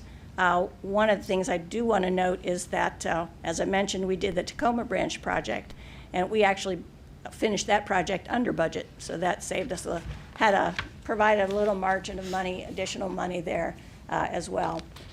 So as we get into, and I think we're going to see this more and more in the future, as we get into major stormwater work, the costs are going to be extreme, and the unknown conditions, particularly when you're going into stream restoration and repair, is going to be a little bit unknown. The engineers do their best job at calculating what's going to be needed and the quantities of both, but it isn't until you actually start the project that some of that becomes evident. So. Thank you. Councilmember Fulcher. I just had a quick question, and you already got it on the funding of this, was my first question. The second one, does this change anything as far as the treatment credit that you were going to claim? Does it not matter how much money you spent on the project? It just has to do with the size of the project? Yeah, the state does not care about, they do care about our budget, but they don't care how much money we spend on projects. And it really is up to us to identify those projects that we are going to implement to create pollution reduction credits or impervious area reduction credits. So one of the things we were able to do in this project, because we did more stream restoration than we originally, particularly back in 23, than we originally assumed, largely because of the condition of the downstream area from the outfall, we were able to add feet to that amount of restoration credit. So it increased slightly, and I believe I have the amount included in the cover sheet that we'll be able to claim. Thank you. Councilmember Small. Thank you, Mayor. Daryl, as a person who used to be a city staffer, I don't begrudge you this whole day of thinking about how you had to come in here and talk about a thing that was twice as much as you thought it was going to be. So first of all, I'm not particularly upset about that or anything, so don't think that there is some sort of appropriate pound of flesh coming from here. The curiosity I have about this, though, is the same curiosity I had about it when we started this project, and it is that this is park and planning land. one of the banes of my existence, because of where I live and having to drive this way, I'm on Sligo a lot. And the overall degrading condition of the entire Sligo corridor is evident. So I really appreciate the fact that our staff and your wisdom took on a project that was immediate in nature.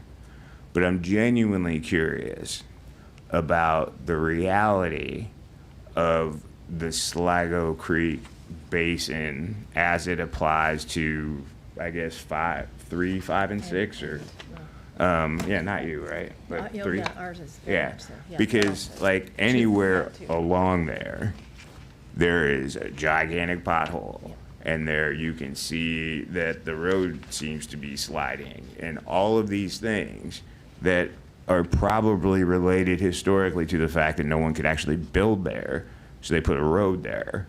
But it's their road, and they love to take jurisdiction over it until it's broken. And so I'm just curious about where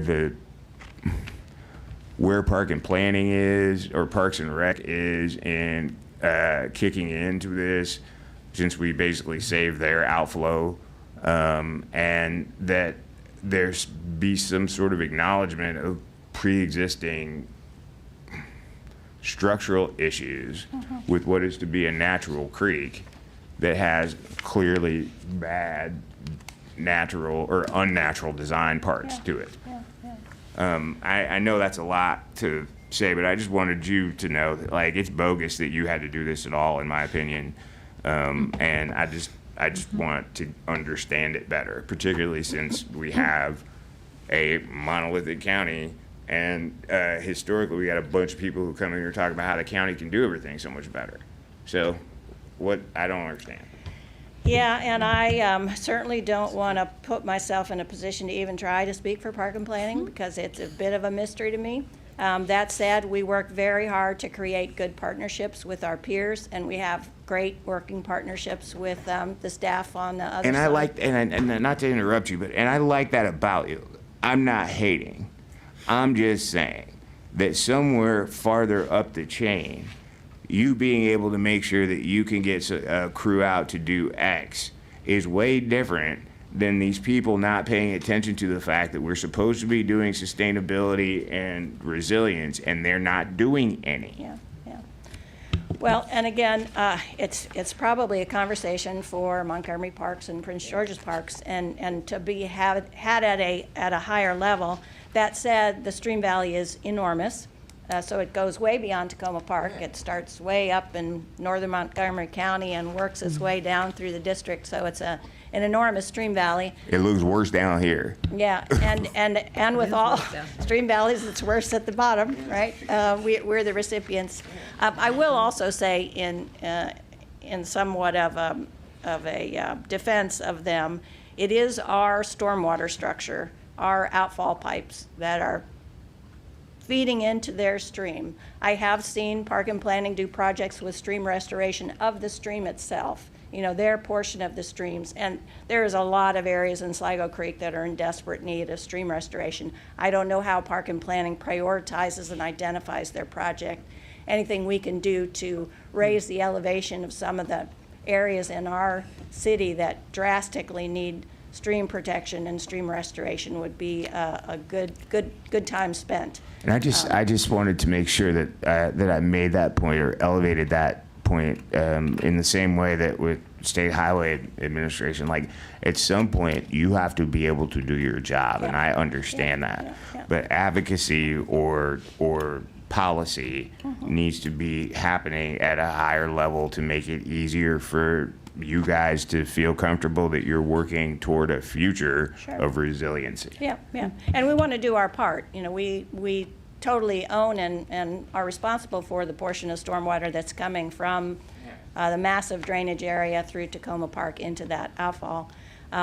Not to leave the topic of roads, though it's totally separate, but I would like to brainstorm with the council about how to address road conditions, and the city manager and I have had that conversation. Somebody got to do it. I get emails about it. Particularly on Sligo Creek Parkway. At a staff level, we've done all that we can do. I've entered repair requests. I've spoken to the staff at Montgomery County DOT that oversee.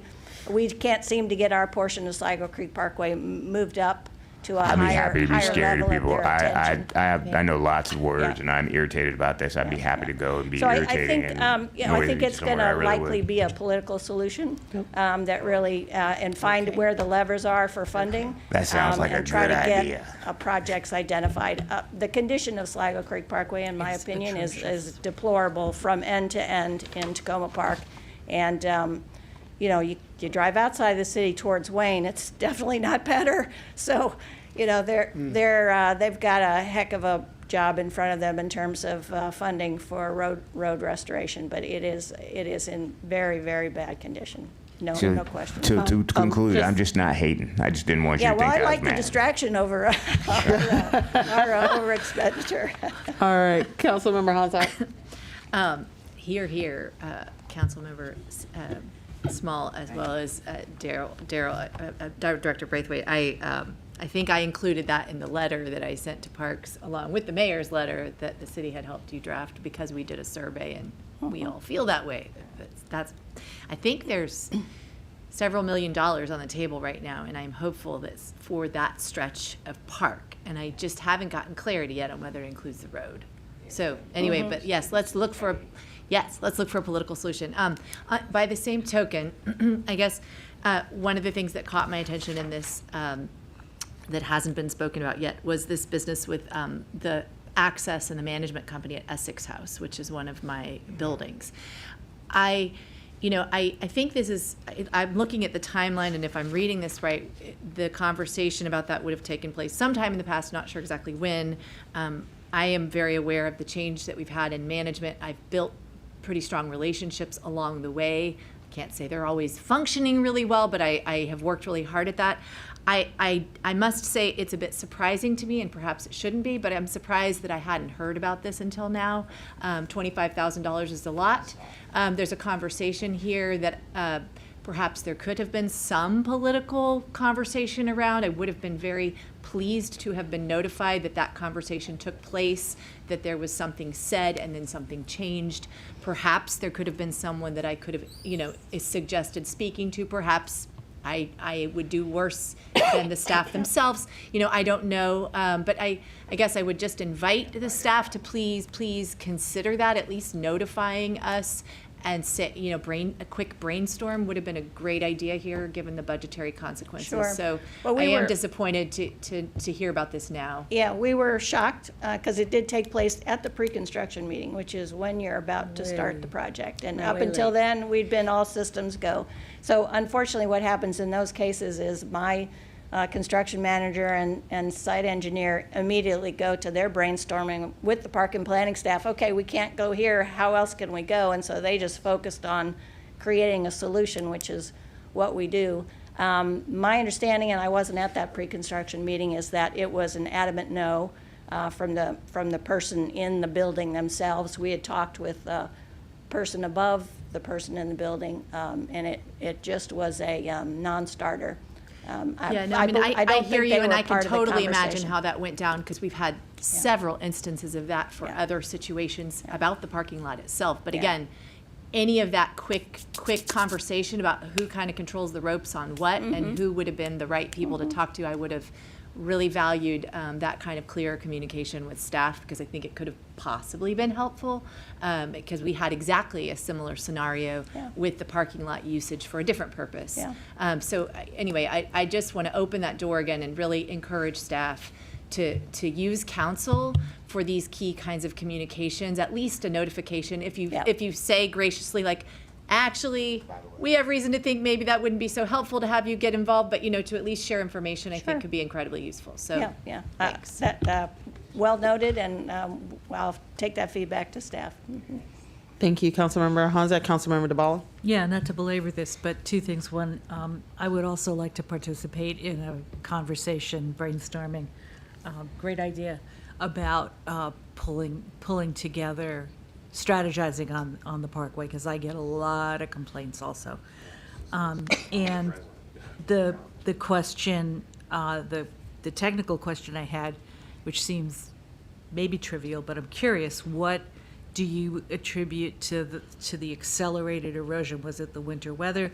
Was it that once you cut a little, it exponentially increases the erosion? I think part of it was it wasn't visible until you stop the water flow and dry out the stream bed and take the broken pieces of concrete away. You don't really, I think they estimated it was about a 2 feet hole, and it was a 4 foot hole. In terms of 4 foot, I mean deep, not just 4 foot hole, but it was deep through the entire apron, 4 feet deep. Didn't realize from that. end to end in terms of. I'm surprised we didn't lose more of the concrete apron. It did enable us to build a better pond. So there again, we made some additional site improvements given conditions that we found. Have to put up new swimming signs. Yeah, and I think not so much winter, but really the summer storm. The summer storms tore it the out. kind of high volume flash floods that there we was are a lot of tending to get flash, more with climate change do a lot more damage. In a very Wintertime, short- it's a little calmer.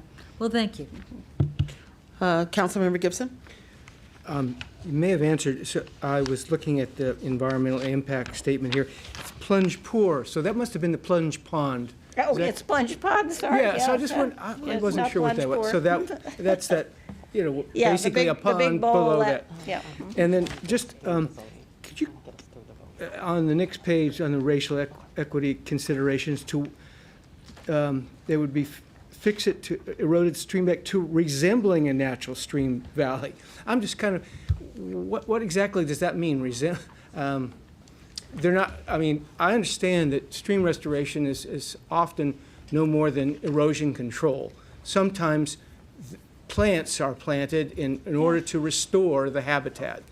And I guess in this case, or maybe I won't guess, what does it mean in this case that by resembling a natural? Yeah, well, I think it's a note that it's not as nature designed it, right? It's a man-made restoration to resemble nature's stream bank. I think you've seen both the Tacoma branch. Have you been out to the Brashears Run? Not yet. I would definitely encourage, because it's easy to see and get to, and there's photos that we included, including the before and after. And I think the photo really helps paint the picture of what resembles a natural stream bank means. We're using imbricated stone. We're using smaller stone and moved around it to help hold it in. We're using root wads to resemble natural conditions that put that are basically there for habitat. The size and the grade and the slope of the stream valley is trying to resemble what would be there, what would look to be a natural setting. Again, I think when you look at the photos and you'll see the severe cuts that were evident in the stream valley, we don't know exactly what the original grade was, so we're restoring and recreating the slope of the sides of the stream as we think will hold and as we think we can. So it's a effort to try to make it look natural, but it's a man-made function. I'll look forward to seeing it. I'm worried about our trees during our drought. Do these things get watered? I was noticing the ones at the Tacoma branch, and I know Circle Woods. I've gone over there and done some watering myself. Yeah, the trees that are planted, they get watered when they're planted, and we currently have a contract through Casey Trees. They water it, I believe, 6 weeks later, but after that, not. Okay. So, yeah, street trees, we have a watering schedule from the installer. We also, with street trees, ask that the adjacent property owner keep the tree in mind on drought days. Yeah. All right, thank you. All right, so lots of discussion. And so just want to remind and make sure that I'm clear that the overage for this particular project, we are able to cover through our stormwater fund. Yeah, and just a heads up, you'll be seeing some of these dollars show up in the first budget amendment. Yep. Because we're moving funds from FY24 because we weren't able to pay it in '24 because we needed to get new authorization. So we're moving some of those funds from the FY24 stormwater budget into FY25. Not all of them will be used for this project, but a portion of them will. And will that have impacts on the budgeted FY25 projects, or? We intend to, it's not cutting into the FY25 projects that were included in the capital budget and the outside labor budget. So those projects are still on track and scheduled. There were projects in '24 that weren't able to be completed because funds were spent in these projects.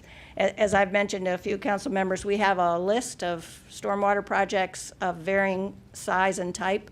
And so every year, as we develop our budget, we identify those projects that we think will fit best and are most urgent at the time we're developing the budget. By the time we get to July 1st and start our budget year, sometimes things have changed and we've had new situations pop up that we need to address. So we do go through a process of moving the chips around as to which project gets moved forward and which project doesn't. But in terms of FY25, those funds are, that the council approved are there for those identified projects. And if you want me to go through them, I can tell you what those projects are. As well as there'll be some additional funds from FY24 that will try to feed in projects that were missed in '24. Okay, thank you. No need to go through them, but it would be helpful if we had if that list could be shared with council. Sure. Thank you. All right. I'd just like to say that I really feel for you, because one of the reasons why people don't do these things is because there is this, like, something could happen or it could be far worse. And I just wanted to appreciate you guys for, like, taking the initiative to do this, because it is important. It's more important than a lot of things that we pay attention to. But if we're concerned about stormwater and we're concerned about runoff and whether or not there is enough solid ground for our trees, we should be paying attention to these things. And we should be advocating at higher levels so that we're not so disappointed and shocked when we have these conversations. Thank you. All right. So thank you, Councilmember Small. Would someone like to move the single reading ordinance approving? So moved. Thank you, Councilmember Small. Thank you, Councilmember Gibson. All right. Would the clerk please call the roll? Councilmember Fulcher? Yes. Councilmember DeBala? Yes. Councilmember Gibson? Yes. Councilmember Siemens? Aye. Councilmember Honzak? Aye. Councilmember Small? Harumph and I. Mayor Searcy? Aye. All right. So the next item, I'm hoping there won't be a lot of discussion. Single reading ordinance authorizing renewal of Canon Solutions America lease agreement. So moved. Thank you, Councilmember DeBala. Do I have a second? Thank you, Councilmember Small. Are there any points of discussion on No. this one? I think we had already discussed this one a little bit. This is a 4-year, and that means we're saving a little money. All Thank you, right. Andrew. Would the clerk please call the roll?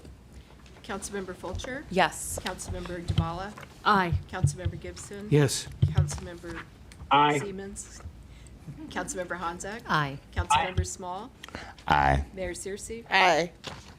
All right, moving on to agenda item 7, resolution adopting the 2024 emergency operations plan. So moved. Thank you, Councilmember Small. Do I have a second? Yes. Thank you, Councilmember DeBala. Just want to check with the city manager that there are no adjustments that have been made to this resolution or the plan since the council last met. I'm not aware of any changes. Okay, great. All right. Good job, guys, by the way. I remember that conversation, yeah. Perfect. All right. Seeing no more lights, would the clerk please call the roll? Councilmember Fulcher? Yes. Councilmember DeBala? Yes. Councilmember Gibson? Yes. Councilmember Siemens? Aye. Councilmember Honzak? Abstain. Councilmember Small? Aye. Mayor Searcy? Aye. All right, so the next item, resolution providing for appointments to the Commission on Landlord-Tenant Affairs. Councilmember DeBala, would you like to move? Yes. Thank you, Councilmember DeBala. Do I have a second? Yes. Thank you, Councilmember Small. Brief discussion. Brief discussion on this one. Can you, again, we sort of talked about this generally, but the distinction between doing this as this independent board versus the other one, just real quick. I can address that. There is a COLTA hearing scheduled on the 9th of July. So the appointments wouldn't be made until after that hearing. So we're asking council to approve this out of order, to approve it now rather than wait. Okay, that makes sense. Okay. Are there any other points of discussion on this one? All right. Seeing none, would the clerk please call the roll? Councilmember Fulcher? Aye. Councilmember DeBala? Yes. Councilmember Gibson? Yes. Councilmember Siemens? Aye. Councilmember Honzak? Aye. Councilmember Small? Aye. Mayor Searcy? Aye. Okay, we're going to move into our work session. I'm going to give Can we take a everybody a break? 10-minute break. 9:30 now, I mean it. All right, see everyone in 10.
All right, we're only 5 minutes behind schedule. So thank you for joining tonight's meeting of the City of Tacoma Park City Council as we end our impromptu discussion on the pros and cons of golf carts. All right. So we're going to move into our first work session of the evening, which is a presentation on the general framework of housing policy for the City of Tacoma Park. And with that, I'll turn things over to our Housing and Community Development Manager, Ira Keller. Director, I'm sorry. Mayor and Council, Ira Keller, Director of Housing and Community Development. Thank you for having us this evening. As you can see from the slide deck, I'll soon be turning this over to our fantastic Housing Division Manager, Devin McNally. But I just wanted to take a few seconds to frame the conversation tonight. Tonight is intended to kick off a new phase in our discussion of housing policy. To best frame this discussion, Devin will reference the 2019 approved Housing and Economic Development Strategic Plan in his presentation. I'll instead point to the Council's 2023-2024 priorities and quickly just do some reading if you'll indulge me. So one of the priorities there, emphasis intended, enable that a range of safe, high quality, affordable, green, and energy efficient housing options are adequately available in neighborhoods throughout the city.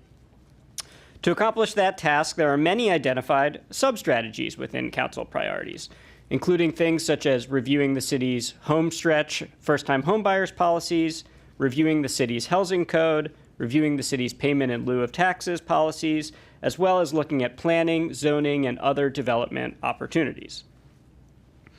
Staff look forward to continuing our diligent work on all of these policies and ideas.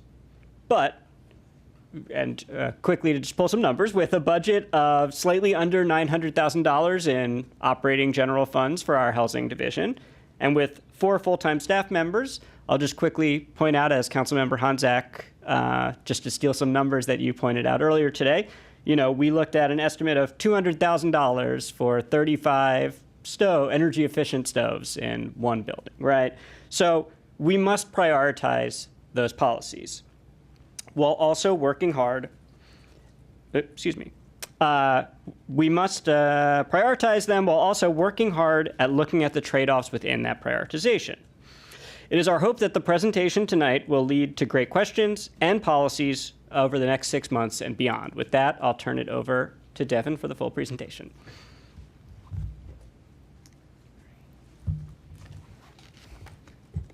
Thanks, Ira. Good evening, Mayor, members of Council. Devin McNally. I'm the housing manager for the city, and I'm very excited tonight to talk to you about housing in the city and some of the policies and programs we're considering and looking forward to discussing more this year. So, like Ira said, we're talking about a just broad housing policy framework and kind of how we're looking at housing within the city. And so we'll be setting the stage and then talking about that framework. We'll be talking about where we are today, where we're going, and then opening it up for hopefully robust discussion. And so our goal is to kind of set this framework as we talk about these policies that we'll be bringing forward to you and kind of setting that broader picture so that when we bring forward those individual policies and programs, you understand kind of what we're looking at in terms of the big picture. So I'll talk a little bit about our work in 2024. We did a lot of foundation setting this year. Internally, we are, as of fingers crossed, July 15th, going to be fully staffed in our division. So that started in 2022 with my hiring. We hired a fantastic community engagement specialist in 2023, and now a housing program specialist in 2024. We're also working on the implementation of a rental licensing platform. That is taking some time, as with all software things, it takes longer than we hoped, but we are working towards that and hope to have something by the end of this year. We also completed a couple of great housing projects. The first is a wonderful project, a duplex for 2 low-income families to become homeowners in the city at Garland Avenue with Habitat for Humanity. And then also the full renovation of a 96-unit complex up on New Hampshire Avenue, done by MHP, called the Colonnade at the Creek, formerly Hillwood Manor. We also started our outreach work. That included our tenant survey, which went out to all 3,200 rental units in the city. We got about 200 responses, and then we followed that up with a tenant forum in May of 2024. Nearly 30 residents showed up to talk about the issues facing renters and how we can better serve all of our diverse communities in the city. So pivoting from that into what we're looking forward to and kind of how we're conceptualizing this. One of the things that we think about when we're considering housing policies and programs is, as Ira mentioned, we would love to do as much as possible, but we do have constraints as a city. The obvious ones obviously are budget and staffing, but we also live in a nation which has enshrined property rights very significantly within our Constitution, and so our role as a regulator is constrained to some degree, especially with private property. And so what we try to do is think about what role can the city play, whether that's helping with financing, whether that's working as a regulator, and how far can we regulate, whether that's a coordinator working with different agencies or stakeholders within our community, and then as a facilitator. And so what we're trying to do is understand where we are, where we're trying to go, and then what impact our tools that we're using will have on what we call our housing ecosystem. And so I want to talk about kind of what we're looking at right here. And we think about what we're thinking about is a housing ecosystem. And the reason why I use ecosystem is that housing has a lot of different factors involved in it. We are one small part, and there's a number of different conditions that underline it that we don't have any control over. And so what we're trying to do is kind of look at where we are amongst these three elements of this framework and kind of see how we can nudge ourselves and incentivize other actors or conditions to try to get towards a balanced approach. And I'll talk more about why a balanced approach in a little bit, but I want to dive into kind of why these three pillars. So I'll start with stability, which is the ability to remain in the community and stay where you are living. So over here, I have some kind of examples from our 2019 Housing and Economic Development Strategic Plan, and then some examples. So we're talking about the right to be able to stay in a unit that you love, in a place that you adore. So looking at eviction, foreclosure, looking at changes to the community over time. And so we're looking at some indicators of that, including eviction rates, our tenant tenure, median mortgage, and our median rent as kind of indicators of how easy it is to stay in the city. Looking at choice, this we're defining as the ability for residents to choose and find housing that fits their needs and life situation. So what we think about is we have a wonderfully diverse community here, and so we have different individuals who have different housing needs. So that could be a young family who just had a kid and they're looking for maybe their first home that they're buying together. It could be a couple whose kid has finished college and is going off into the world, and they have a big home and they're looking to maybe downsize or reutilize that space. It could also be someone who, lives on their own, and maybe they would just like to live in the city of Tacoma Park, rent a nice little spot, and enjoy our wonderful city. So what we're looking at here is our homeowner rate, new housing permits, and also our housing typology. Do we have a variety of different housing types? And then our final element is quality. And this is just ensuring that housing is safe, healthy, and comfortable.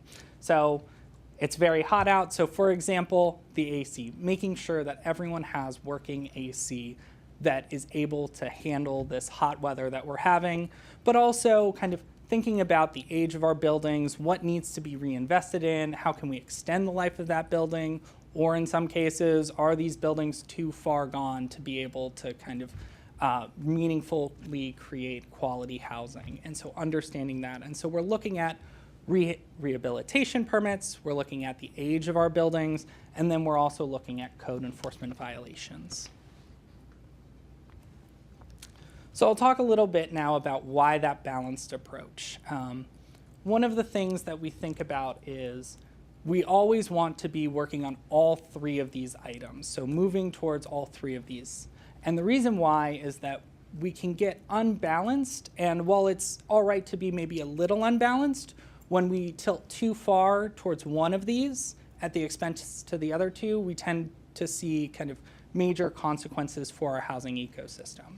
So for example, if we're overemphasizing quality and spending a lot of time putting in the most stringent standards, putting inspectors every 2 weeks going into buildings, what we can have is very high quality housing, but there won't be a lot of it, and it could create instability as we tell inspectors, hey, you have to condemn units that aren't up to code.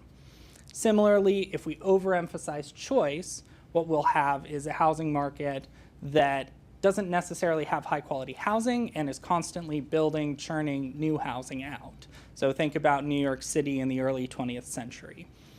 And then finally, if we're overemphasizing stability, we can have lots of tenants who are remaining there for years and years and years, but their ability to move to housing that fits their changing lifestyle might be limited. So we want to find that right, nice balance. And this is what we're thinking about when we're developing these policies. And to talk a little bit about kind of how this is playing out, I'm going to turn it over to Ira for a minute.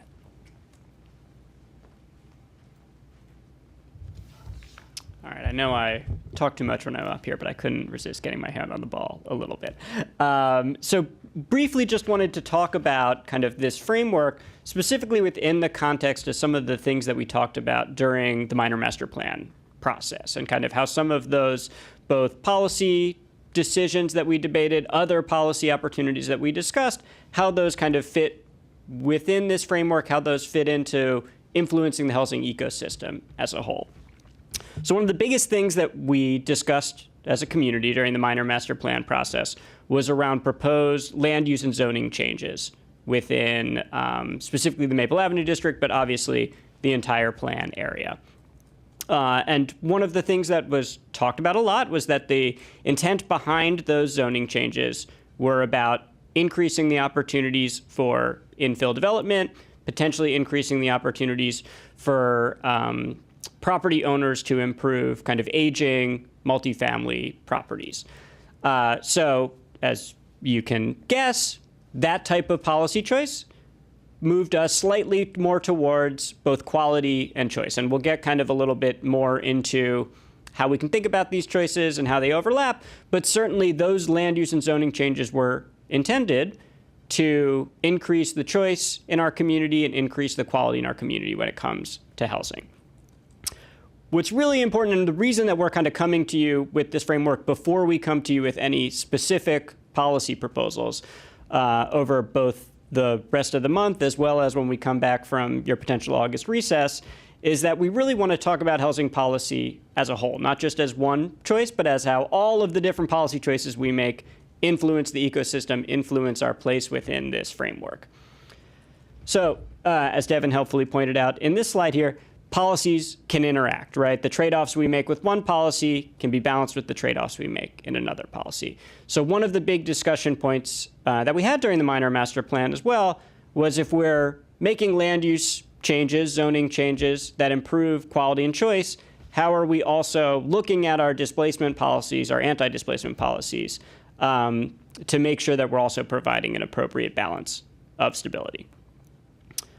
So with that, it felt like kind of the idea of displacement was a really great way to talk through this framework and talk through how we think about policy choices in the city. So I pulled some of these questions directly from Devin's earlier slide, and I just wanted to walk through them as they relate to displacement. We were asked a question, I think, earlier during public comment of, where does displacement live in this framework? And it's a great question because the answer to that question lies in what sort of displacement policy we create, right? Are we creating a displacement policy that's focused on stability? Are we creating a displacement policy focused on choice, on quality? And if so, in what direction and to what strength, right?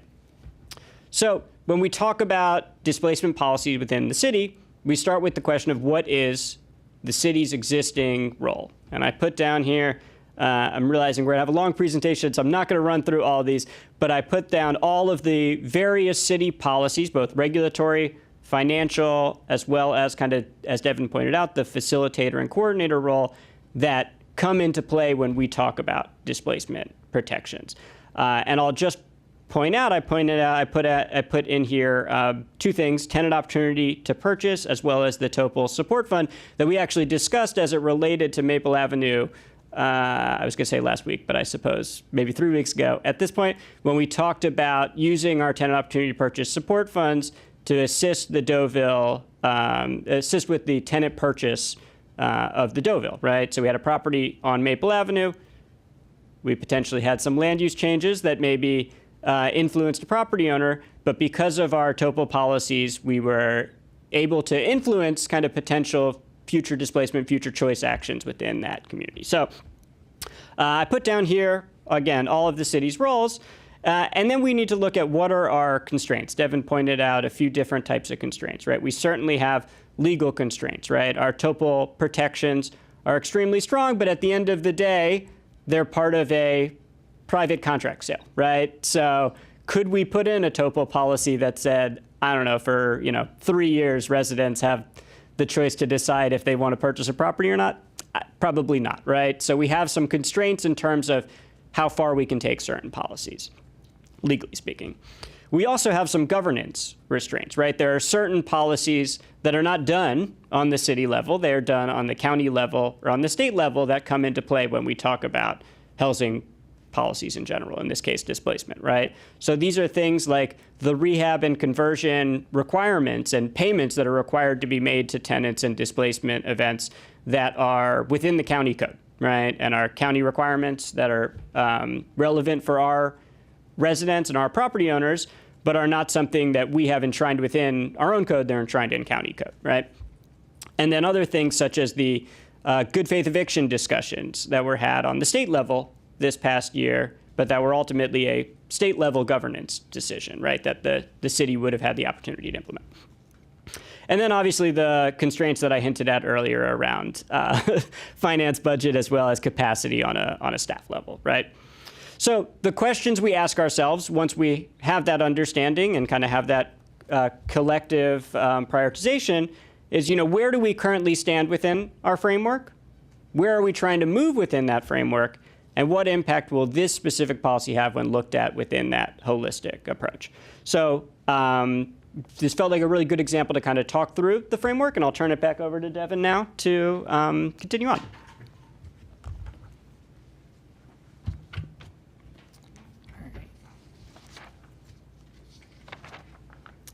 Thanks, Ira. So I'll start with where we are today. And to do that, what we did was pulled some indicators based on those earlier slides that we talked about, and we pulled data from that. And these indicators are kind of our first work at kind of trying to paint that picture of housing within the city. What we did was base it on kind of what we feel like are good indicators of this of housing today, also balancing what's available out there. So I'll start with some of the indicators of stability, and what I'd like to say is we're comparing this with both the state and also the county, but we're also trying to look across all of these indicators. So although I'm bucketing them, we try to look across them to get the full picture of housing. So what we see is we have some fairly decent tenant stability. We see that we have an eviction rate under the state rate. It's a little bit higher than the county's rate, and partially that's because about half of our renters are low income compared to about a third of the county's renters, and most of the eviction filings that do get carried through tend to be failure to pay rent cases. What we see is our median renter is there at least 2 years longer than the state and 3 years longer than the county, and we can see that they generally pay a much lower rent than both the state and the county, despite living in a very high cost of living area compared with the rest of the country. We do see that the median mortgage is very high, however, and that comports with some sales price data that we've seen from Redfin, which has our median sales price at about $800,000. For reference, that means a family needs to make about $200,000 to meaningfully afford a mortgage in the city of Tacoma Park. Looking at our indicators of choice, what we see is we have a lower home ownership rate. Partially, this is because we're a very evenly split city between homeowners and renters, but we also have a more diverse housing typology than the state and the county. We have a large number of what I would call these like missing middle apartments. There are 3 to 6 units. They exist primarily in kind of wards 5 and 6, and they exist kind of as this different typology of housing that is, I would say, unique to Tacoma Park. We, similar to the county, have not built a ton of new housing. I'll walk through this housing permits in the past 5 years. So this is pulling Montgomery County data, which is why there isn't any state data. And it is looking at the number of permits issued in the past 5 years. And what that is looking at is simply number of permits. So a permit might have multiple units attached to it. It is only 1 permit per property. And so what you see there is, while it looks very similar, I will note that we've only permitted 1 new multifamily structure in the past 5 years, and that was the project on Garland. Comparatively, the county has issued over 300 multi-unit permits. But in both cases, we haven't necessarily been building a lot of new housing. And this goes into our indicators of quality. The first thing that jumps out is a lot of our housing is older. About 90% of our units are 40 years or older, and so they were all built before 1980. In particular, a large number of our multifamily buildings were built in the 50s and 60s, which means they're hitting about 60, 70 years old. Why that matters is, in many cases, the most longest lasting structures, such as the foundation and then the exterior, generally has a life of between 70 and 100 years. And much like us, as buildings age, their problems become more difficult to deal with and more expensive to correct. We have similar rehab permits, and so I think that's partially what you see there is average violations per unit is a little bit higher than the county. Overall, this bears out in actually our tenant survey, which we're still digesting, but to give you a little sneak preview, when we surveyed the renters about how they experienced their rental unit, about 53% of them were satisfied with their rental experience, and about a third had some issues that they were seeing. And so what we see is, kind of generally speaking, we do see some quality issues. So I'll briefly move through. We have a lot of great policies on the books already. So Iris touched on a couple of them, including our tenant opportunity to purchase law and support program that goes along with it. We do have our rent stabilization program, which has been around for over 40 years and has been a key piece of keeping our rent much lower than the rest of the county. We also have our multifamily building improvement program. We are in our 2024 year and working with 7 buildings.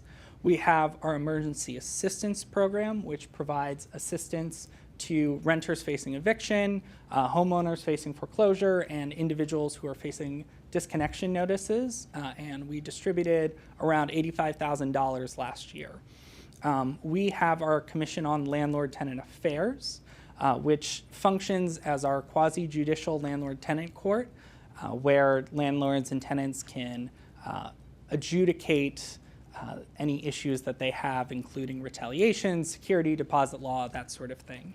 And then, as Ira noted, we have tenant displacement both in our city code, which focuses on kind of that emergency, flood, fire, that sort of thing, and then also when there's substantial rehabilitation or condo conversion, which is nestled in the county code.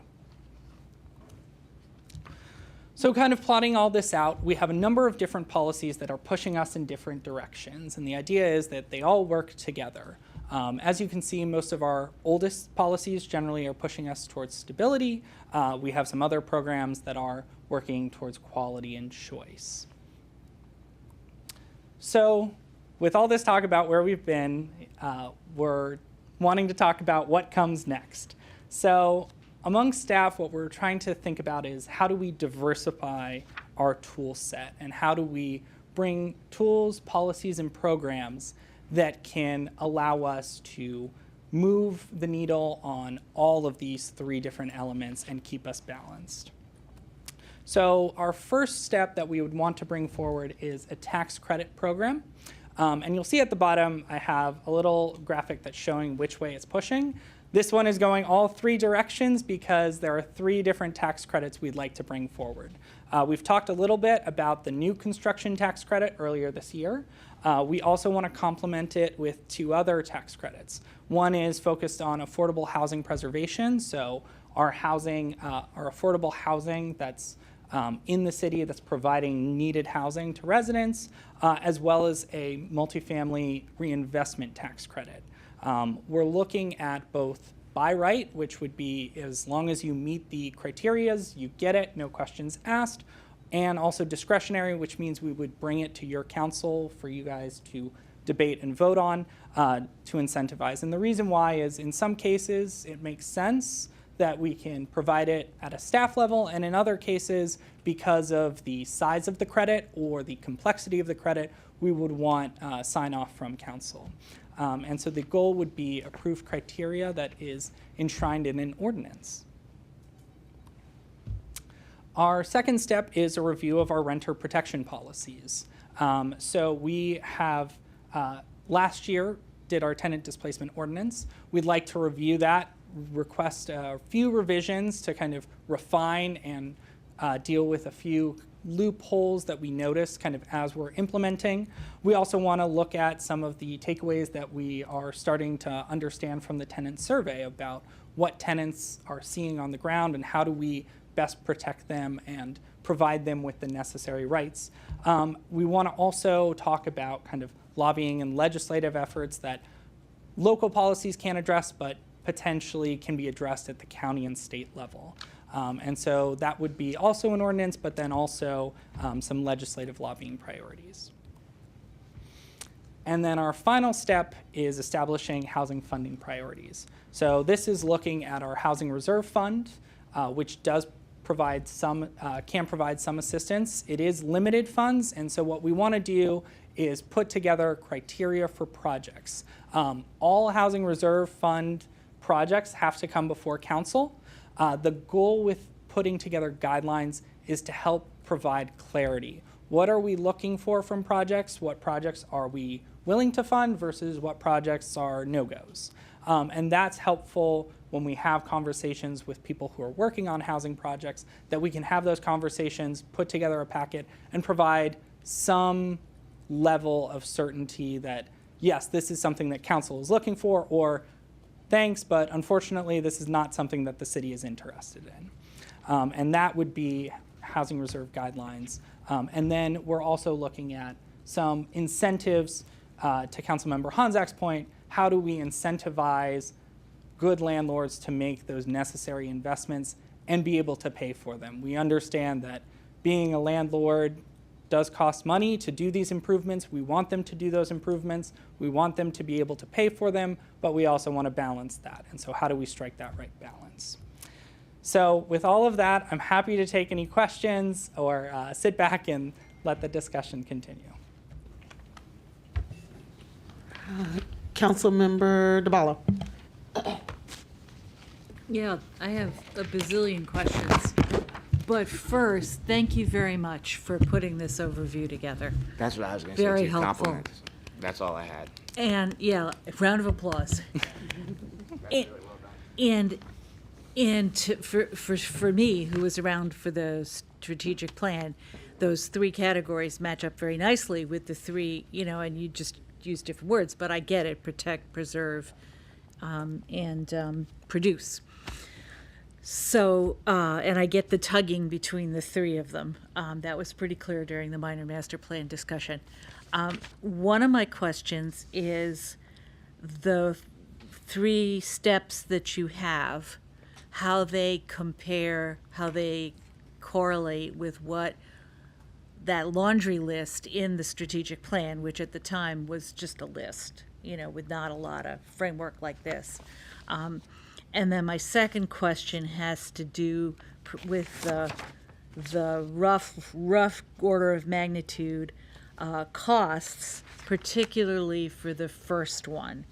How much would you, and maybe you don't know yet, how much you would estimate you would need to make a go of something like that? So in my second question, I know we've been putting around $200,000 a year into the housing reserve, depending on the year. So I have some idea what that costs.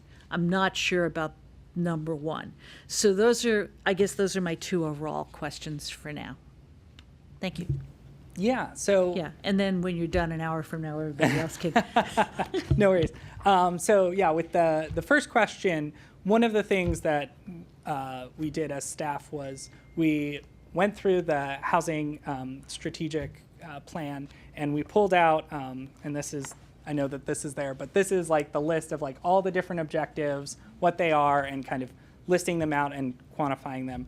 And so we put them up there as well in each of the slides, like which objectives are these generally lining up for, based on kind of our review. So some of them, it's all multiple objectives, they're high level, and so this is kind of operationalizing a lot of them.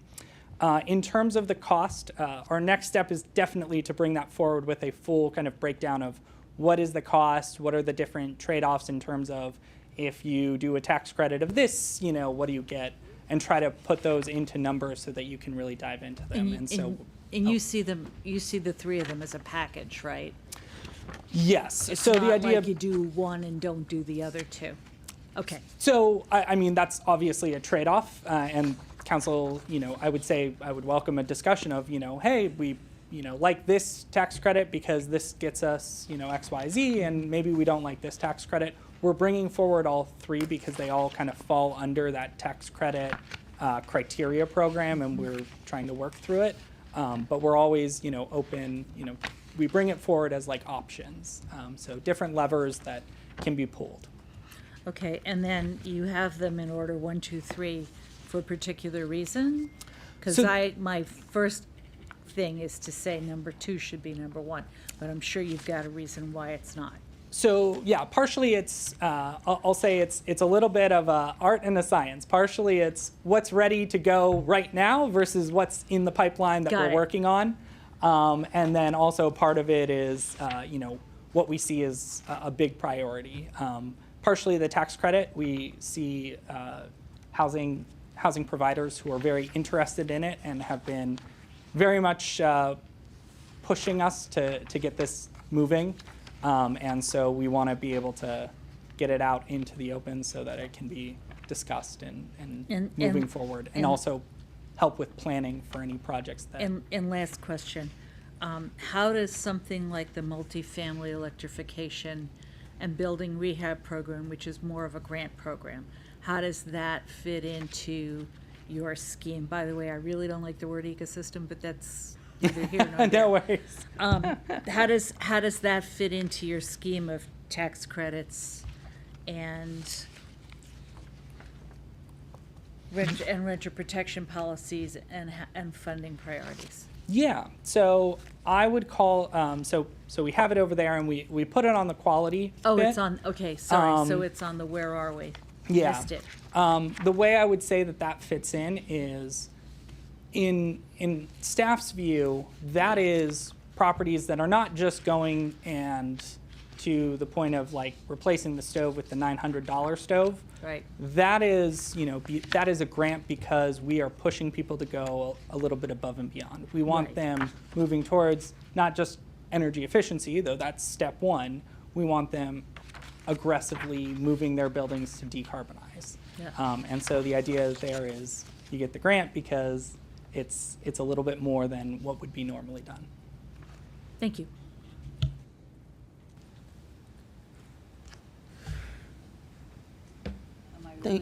No, no, you're not. The lights are just a little slow. Councilmember Gibson? Yes, like Cindy, I have a number of questions, so I will be following up email.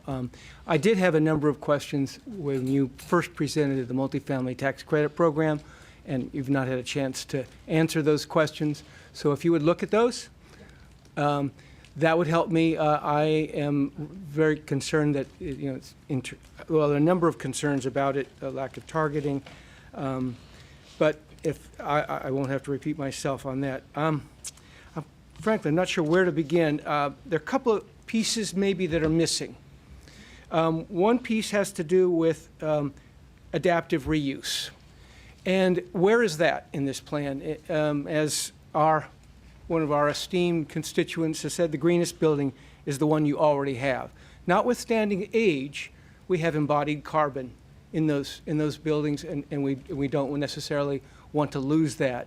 So I'll just throw it out. If you want to respond or just get back to me, I'd like to see what the city's plans are, thoughts are in terms of adaptive reuse of our buildings, notwithstanding their age. Yeah. Go ahead. So I'll talk a bit about, so when we talk about adaptive reuse, it's what uses are allowed for a building, and that really falls under zoning, which is controlled by the county. So that is something that, is set by county policy. We obviously can have conversations with the county about those items, but we don't directly control what happens in terms of, at the end of the day, that's the planning board and the county council with guidance and input from you guys, depending. So we can have those conversations. That said, one of the things that we can talk about in the Housing Reserve Guidelines is if an adaptive reuse project comes along, that could be something that could be weighted very highly towards getting Housing Reserve funds.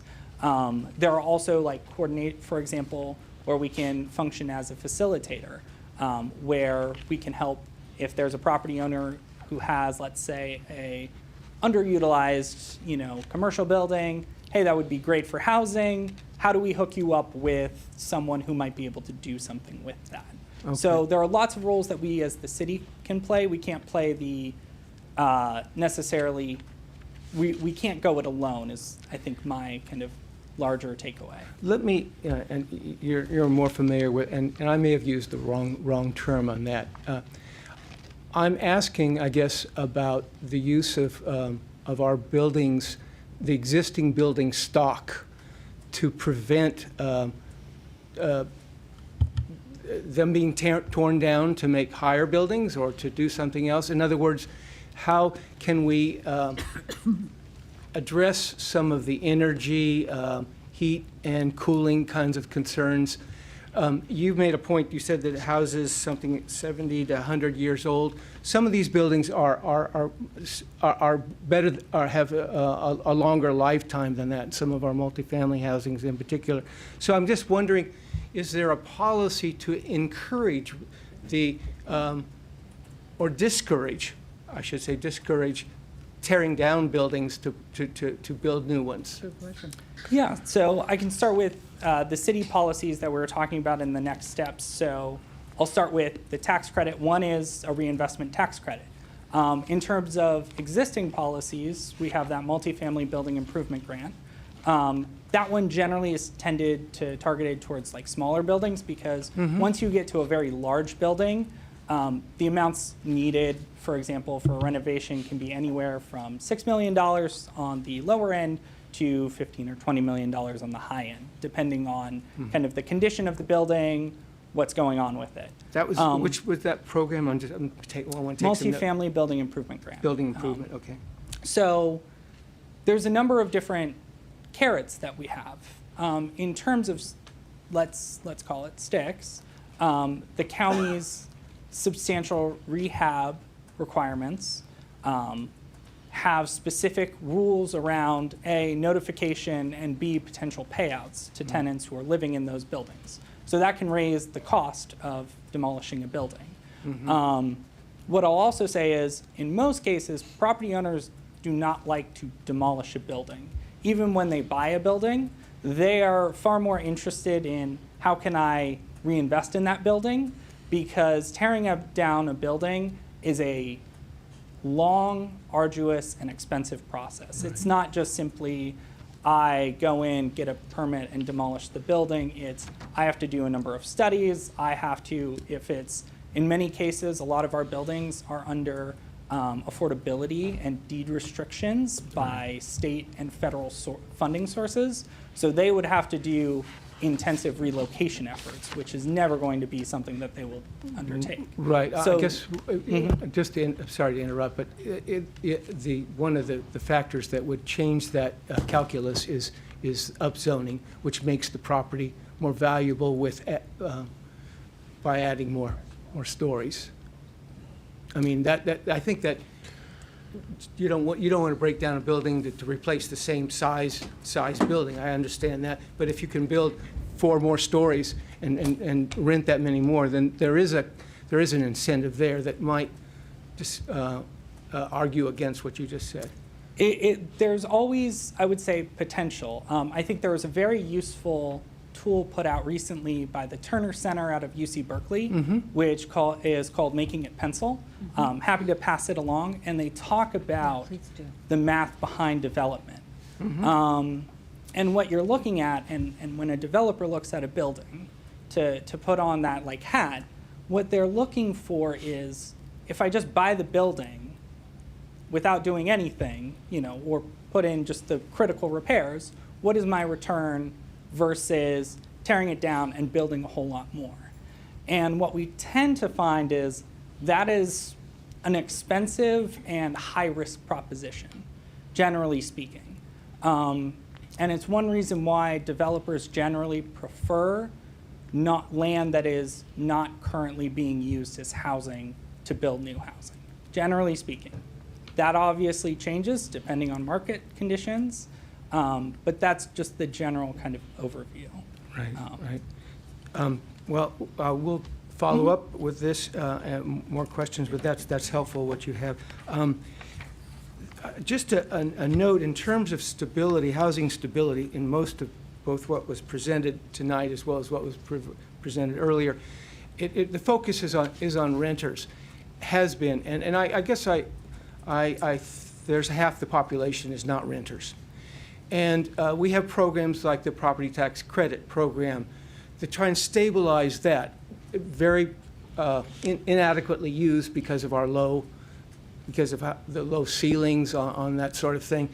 I guess I just would like to see a little bit more emphasis on the stability required, the stability demands and challenges for single-family houses, where the median might be, what'd you say, 700, 800, the mortgage was very high. I know in my ward, there's people that are living a lot less. Their houses are worth a lot less. They're a lot closer to perhaps being house burdened.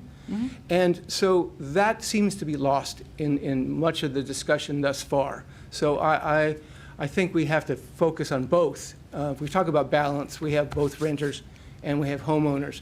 And in terms of the role of the city, one of the most important roles that the city has is tax collector or taxer, and that has an important impact on the affordability of homeowners to stay, and then of course some of our taxes also get borne by the property owners to pass it on to renters. But in particular, the burden falls on our single-family homeowners.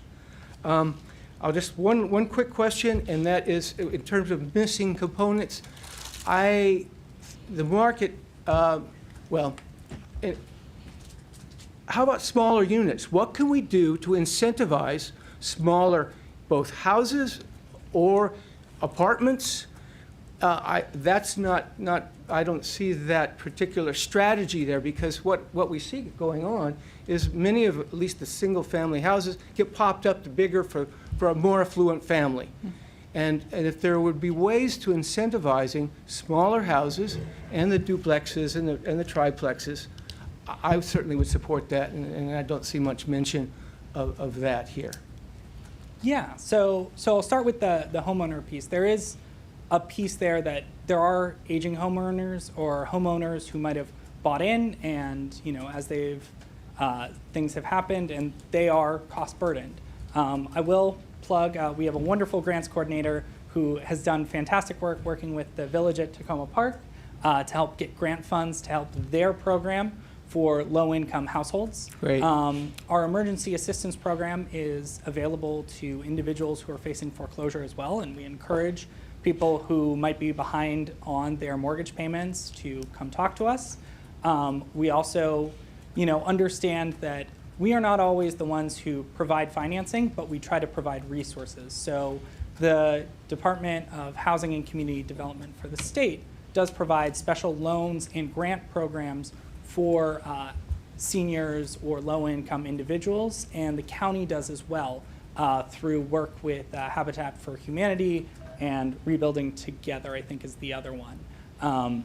And so there are these other programs that we try to connect to and work as almost like a network where we might not provide it as the city, but we try to refer and connect and make sure that those programs are known. But I think it's a fair point that we want to make sure that we're getting that word out so that people can take advantage of those programs. Thank you. Regarding the smaller unit size, so that is definitely related to zoning. I believe the county is doing, and I can't remember if they call it achievable or attainable, but they're like attainable, achievable housing strategy program. I know that that's been something that they've been working on. I know it got dropped for a little bit. I think it's coming back. I could be wrong. I'll defer to the county on that one. But they are looking at ways to have different types of homeownership options available. And I know that there's a lot of interest on the county level, at least. Right, the housing, attainable housing strategies initiative. Yep. I looked into that, and it may have an impact on us, and so it actually might. We obviously need to be working with the county and not undercutting or duplicating or whatever what they're doing. If it is something that we want, and if I remember properly, the closeness to a transit center and various corridors, and we have districts that are referenced and so we might want to focus it on. I'll follow up with my questions in writing, but I thank you for getting to these. Yeah, I do just want to jump in and kind of piggyback off of Councilmember Gibson's last point. First, amazing presentation. Like, we need to record this and put this thing on the good old internet. One of the things, though, that I do think is important for us to think about is not just renters and single-family homeowners, right? I think one of the things that will be really interesting in terms of the new construction tax credit program, because there's this, we talk about this missing middle all the time, and there's a housing stock that we don't have that can fill the needs of multiple demographics of individuals, people who live here now or people who want to come in, right? So we have single-family homeowners who are, I've been approached, where they say, hey, I have this big house and I kind of don't want to take care of it anymore. I kind of want to downsize, but there are no real downsizing options here where I can continue to stay in the community. So they're doing things like renting out spaces and doing things to try to stay in the community while trying to downsize their space because there really is no alternative, right?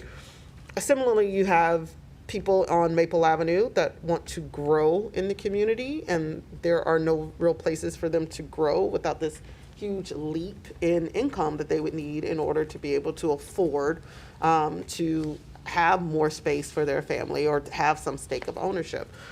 So when we're talking about the new construction tax credit program, we're not just limiting that per se to rentals or or multi-family, like town, like let's say someone comes along and they say, hey, we want to build 150 townhomes.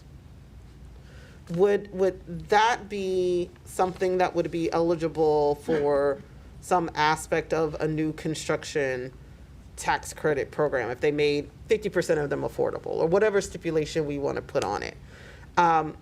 Is that a new construction tax credit program option? Because I do think it's important for us to understand that that there may be a way for us to, like, this really does demonstrate our desire to your point, build more choice in the community, right? And so you have the affordable housing preservation really for our deed restricted multifamily property owners or other that provide affordable housing and they want to keep it that way, but there's some things that they need to address in order to keep it that way.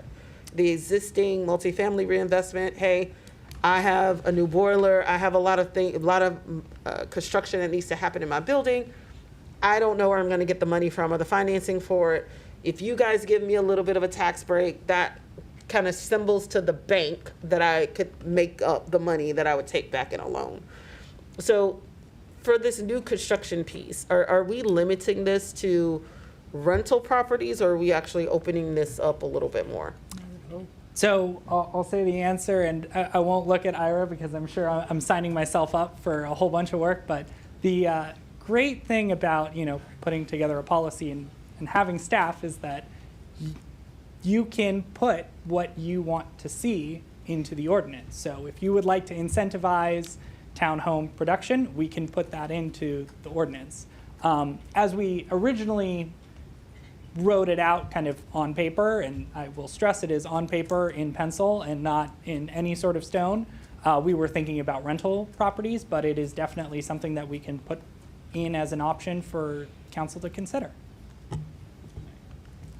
I just want to put a little more context to that, which is kind of the reason we are coming here tonight with kind of this broad overview rather than jumping right into those proposals, is because we really wanted everyone, staff, elected officials, as well as the public, to take a moment and sit with kind of this framework and these kind of options in front of us, right? So that when we do get down to those options, when we do get down to that brass tacks of, hey, if we want to also incentivize X within a credit, that's going to be an extra fiscal impact of, Y $100,000, we understand that how that choice kind of fits into the broader ecosystem of our other housing choices that also take Y dollars, right? So, I think these are great questions, and the reason why we wanted to kind of present the framework first, so that as we dig into those options and get into the nitty-gritty of the credit, we can really understand how those smaller choices might be weighed against all the rest of the policies and all the rest of the ecosystem, or other word choice to be determined per whoever didn't like ecosystem later. Great, thank you. Councilmember Siemens.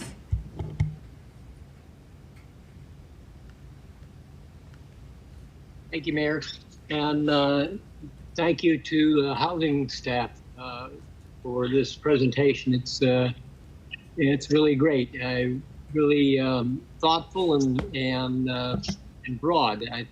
And I appreciate their paying such detailed attention to the council priorities too. I think this will be a good framework for moving forward. I had a question just on, I think it was slide 22.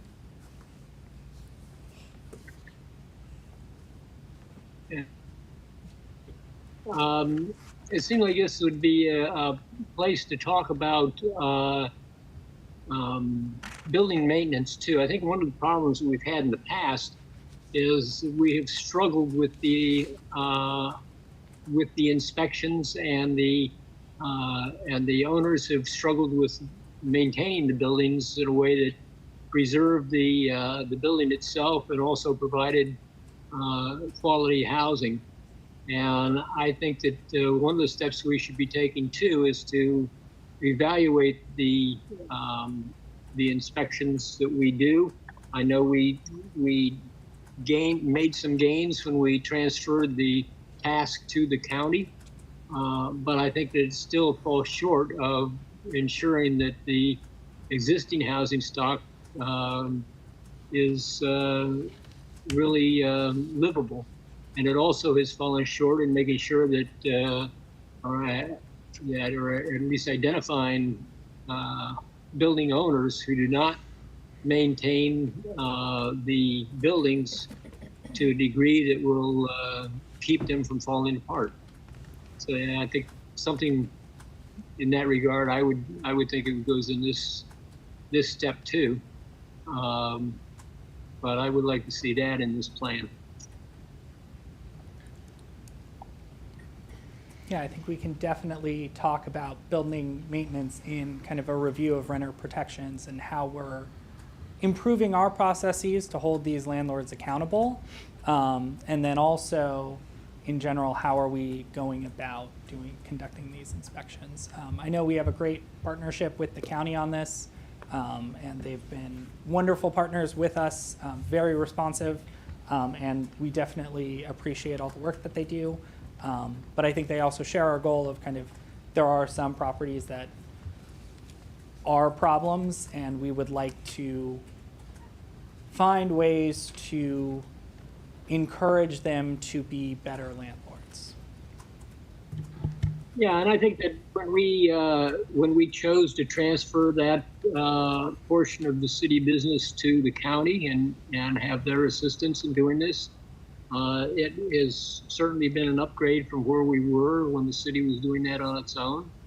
I don't think that it has to be that way, and I would certainly welcome a future discussion of how Tacoma Park could bring that back in-house and do the job in a different way than what the county's able to do it. Thank you, Councilmember Siemens. That's all.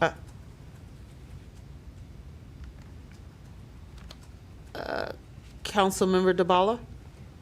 Really, dude? Wait. Really? Yeah, you're next. Is your light not right? My light is on, but there are people who haven't gone the first time yet. Yeah. And so, yes, I did want to go again, but Okay. you should let people, I think you should let other people go first. Hit that light. Well, I was getting Okay. Councilmember Small. I'd like to say thank you to Councilmember DePaula. I'd like to again echo the sentiments of the thoroughness of the presentation. I've worked in this area for most of my legal, professional, wonky life around this esteemed city, and I really do appreciate the level of detail and professionalism in the presentation. In that regard, I'd like to speak specifically to one of the things that I think is important in this discussion, and that is that I guess philosophically, I think it's about entropy, but we need to understand, I think, denominators and how many denominators we would like to be using, since we are pro any number of additional things to a community, and the number of denominators that owners use, which is one, and it is profits. And so I do think that in that regard, it would be specious, I think, to not discuss the perception that you can't get things built here. And also how to pencil becoming an important part of our future discussions, because I would argue that it is possible to incentivize certain kinds of things in both the building community and or the policy community around fair and affordable housing to promote these kinds of opportunities. But I do think that there is some sort of previously held perception in these communities, either because of the way that they do lowest common denominators and penciling, or because of the vituperation and negativity that can be associated with attempting to do anything here, particularly when we have to go through processes of discussing the relative ignorances of communities about like a pilot or a TIF or whatever else, because these are actual structural issues that professional people deal with all of the time, and they're decisions that we're obligated to make as council. So that being said, I would like if you guys could just comment on the opportunity to incentivize perhaps a new kind of builder or a new generation of building materials or other things that could be a component part of this as a program going forward. Yeah, so in terms of building materials, that's harder for us obviously to control because it's part of the building code. So, the county is a big, I would say, collaborator with us on that or any projects. What I would say is we're excited about good quality, high value, and by value I mean community value, housing projects. So one of the projects, and I hope that they are okay with me talking about it because they have gone to the community, is the Sanctuary at Tacoma, which is a proposed 70-unit senior affordable housing up on New Hampshire Avenue that is in the back of a church property. And the idea is the church does need some money. At the same time, they also have this parking lot that they're not using at the back of the lot. And they are, they've had some initial conversations and they're looking to hopefully, put in an application.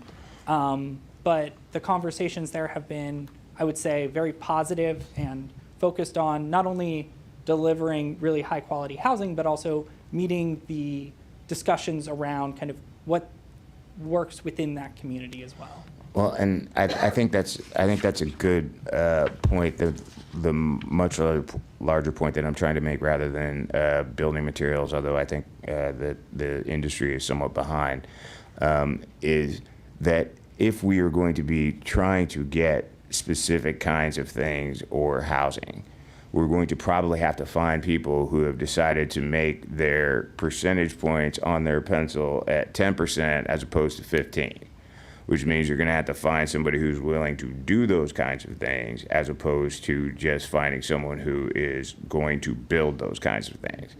And if we're going to do that, we need to be seen as a city or a municipality that is willing to be innovative and flexible about those kinds of things. I say that in specific because of the pilot, which is payment in lieu of taxes, in case anybody doesn't know that. And the fact that the truth is you can get a lot in time value of money in the short term if you lump sum somebody, even if the tax money that you get in the long term would be different. There are lots of complexities with regard to doing these, and it is the dream of most municipal staffers to have the opportunity to have this kind of flexibility. I say that because I encourage you to see and explore this, and also to try to do the best that you can to educate people that we are behind in our vision for what we could do for housing, and that you guys are trying to pull us up out of muck. And I applaud you for what you have done today. Thank you, Councilmember Small. Councilmember Fulcher.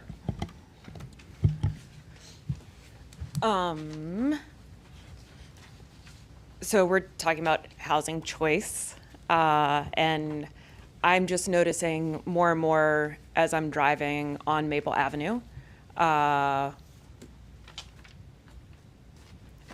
bumper stickers that are clearly from expensive preschools. And so I'm assuming that more and more people are choosing to live in apartment buildings that might not necessarily be low-income residents, and they're still taking advantage of the rent stabilization that we have in Tacoma Park. And also landlords are able to run credit score checks on renters, and so they have a choice of who to rent to, and they're probably not always making a kind-hearted choice when they're choosing who to rent to. And so that is something that I think about with choice of housing in Tacoma Park. And while I appreciate the sentiment about trying to keep houses small in Tacoma Park in order for people to be able to live in Tacoma Park, obviously, I expanded my house in 2019 after living in this community for 7 years because there is not enough housing available to let people that are empty nesters living in their home to move out of their home so that I could move into their home. And so with my family of 6, we didn't fit into our house anymore.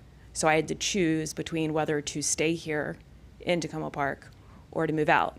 And I'm not saying like, feel bad for me as a person of privilege, but the idea that we would somehow try to be involved in what people can do with their personal private property more than we already are is not something that I'm comfortable with. And we have to think about lots of different types of residents and their housing situations.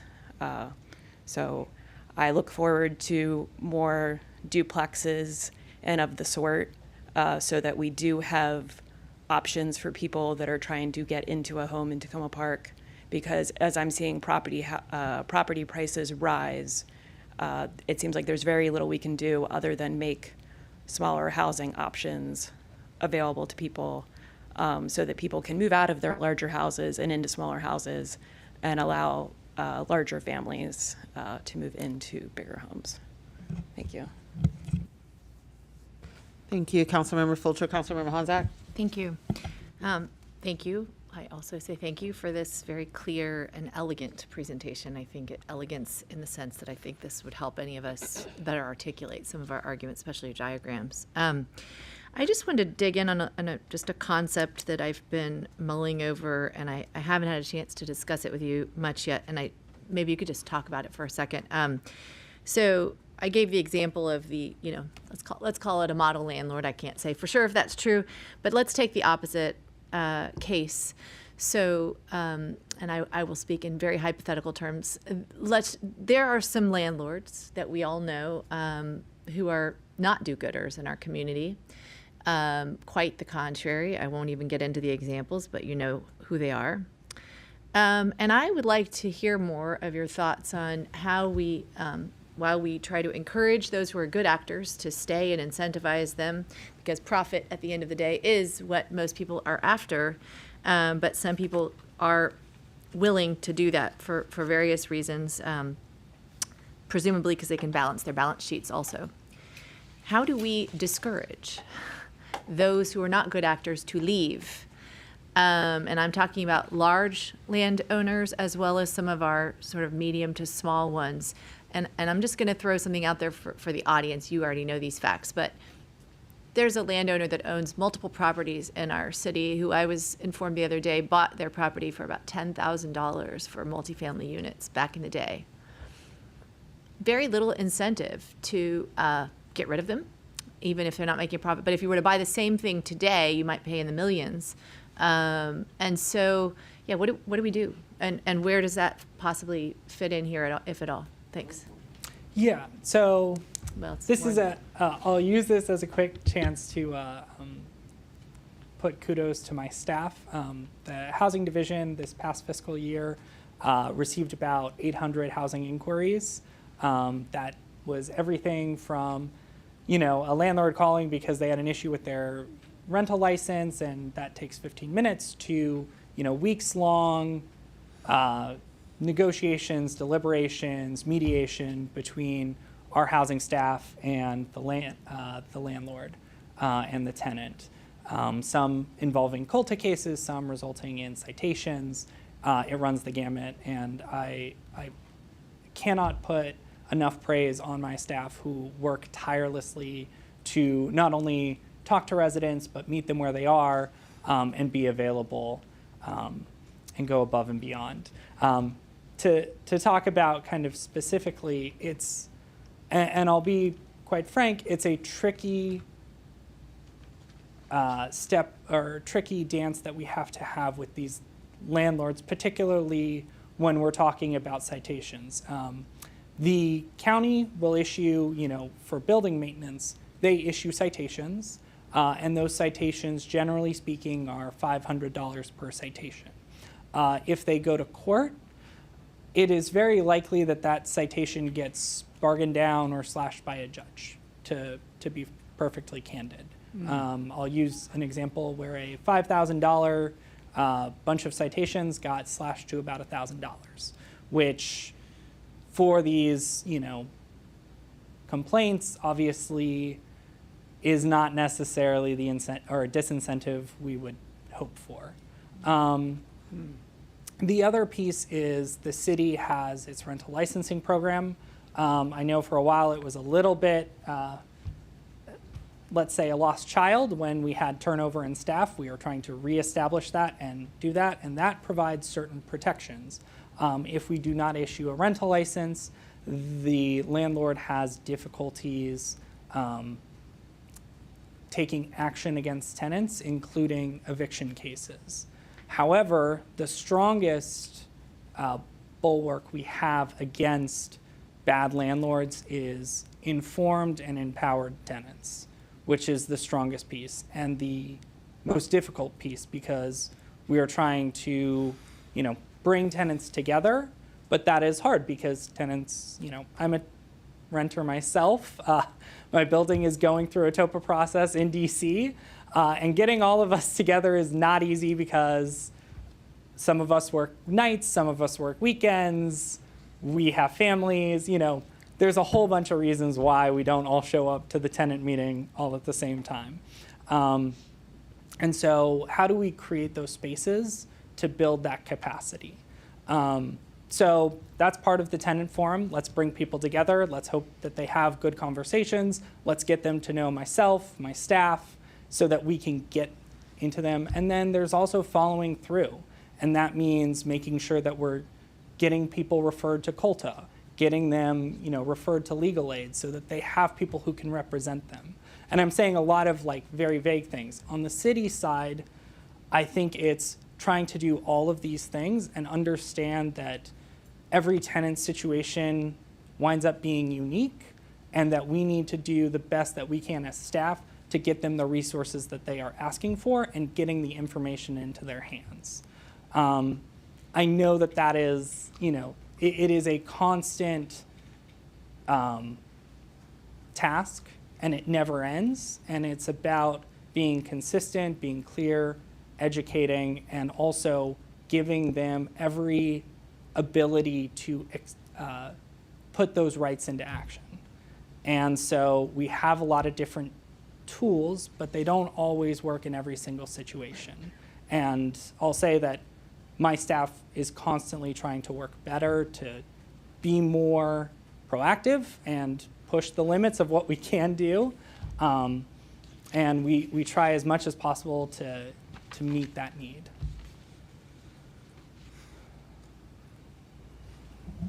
Councilmember Gibson, did you have another question? Yes, I'll make this my last.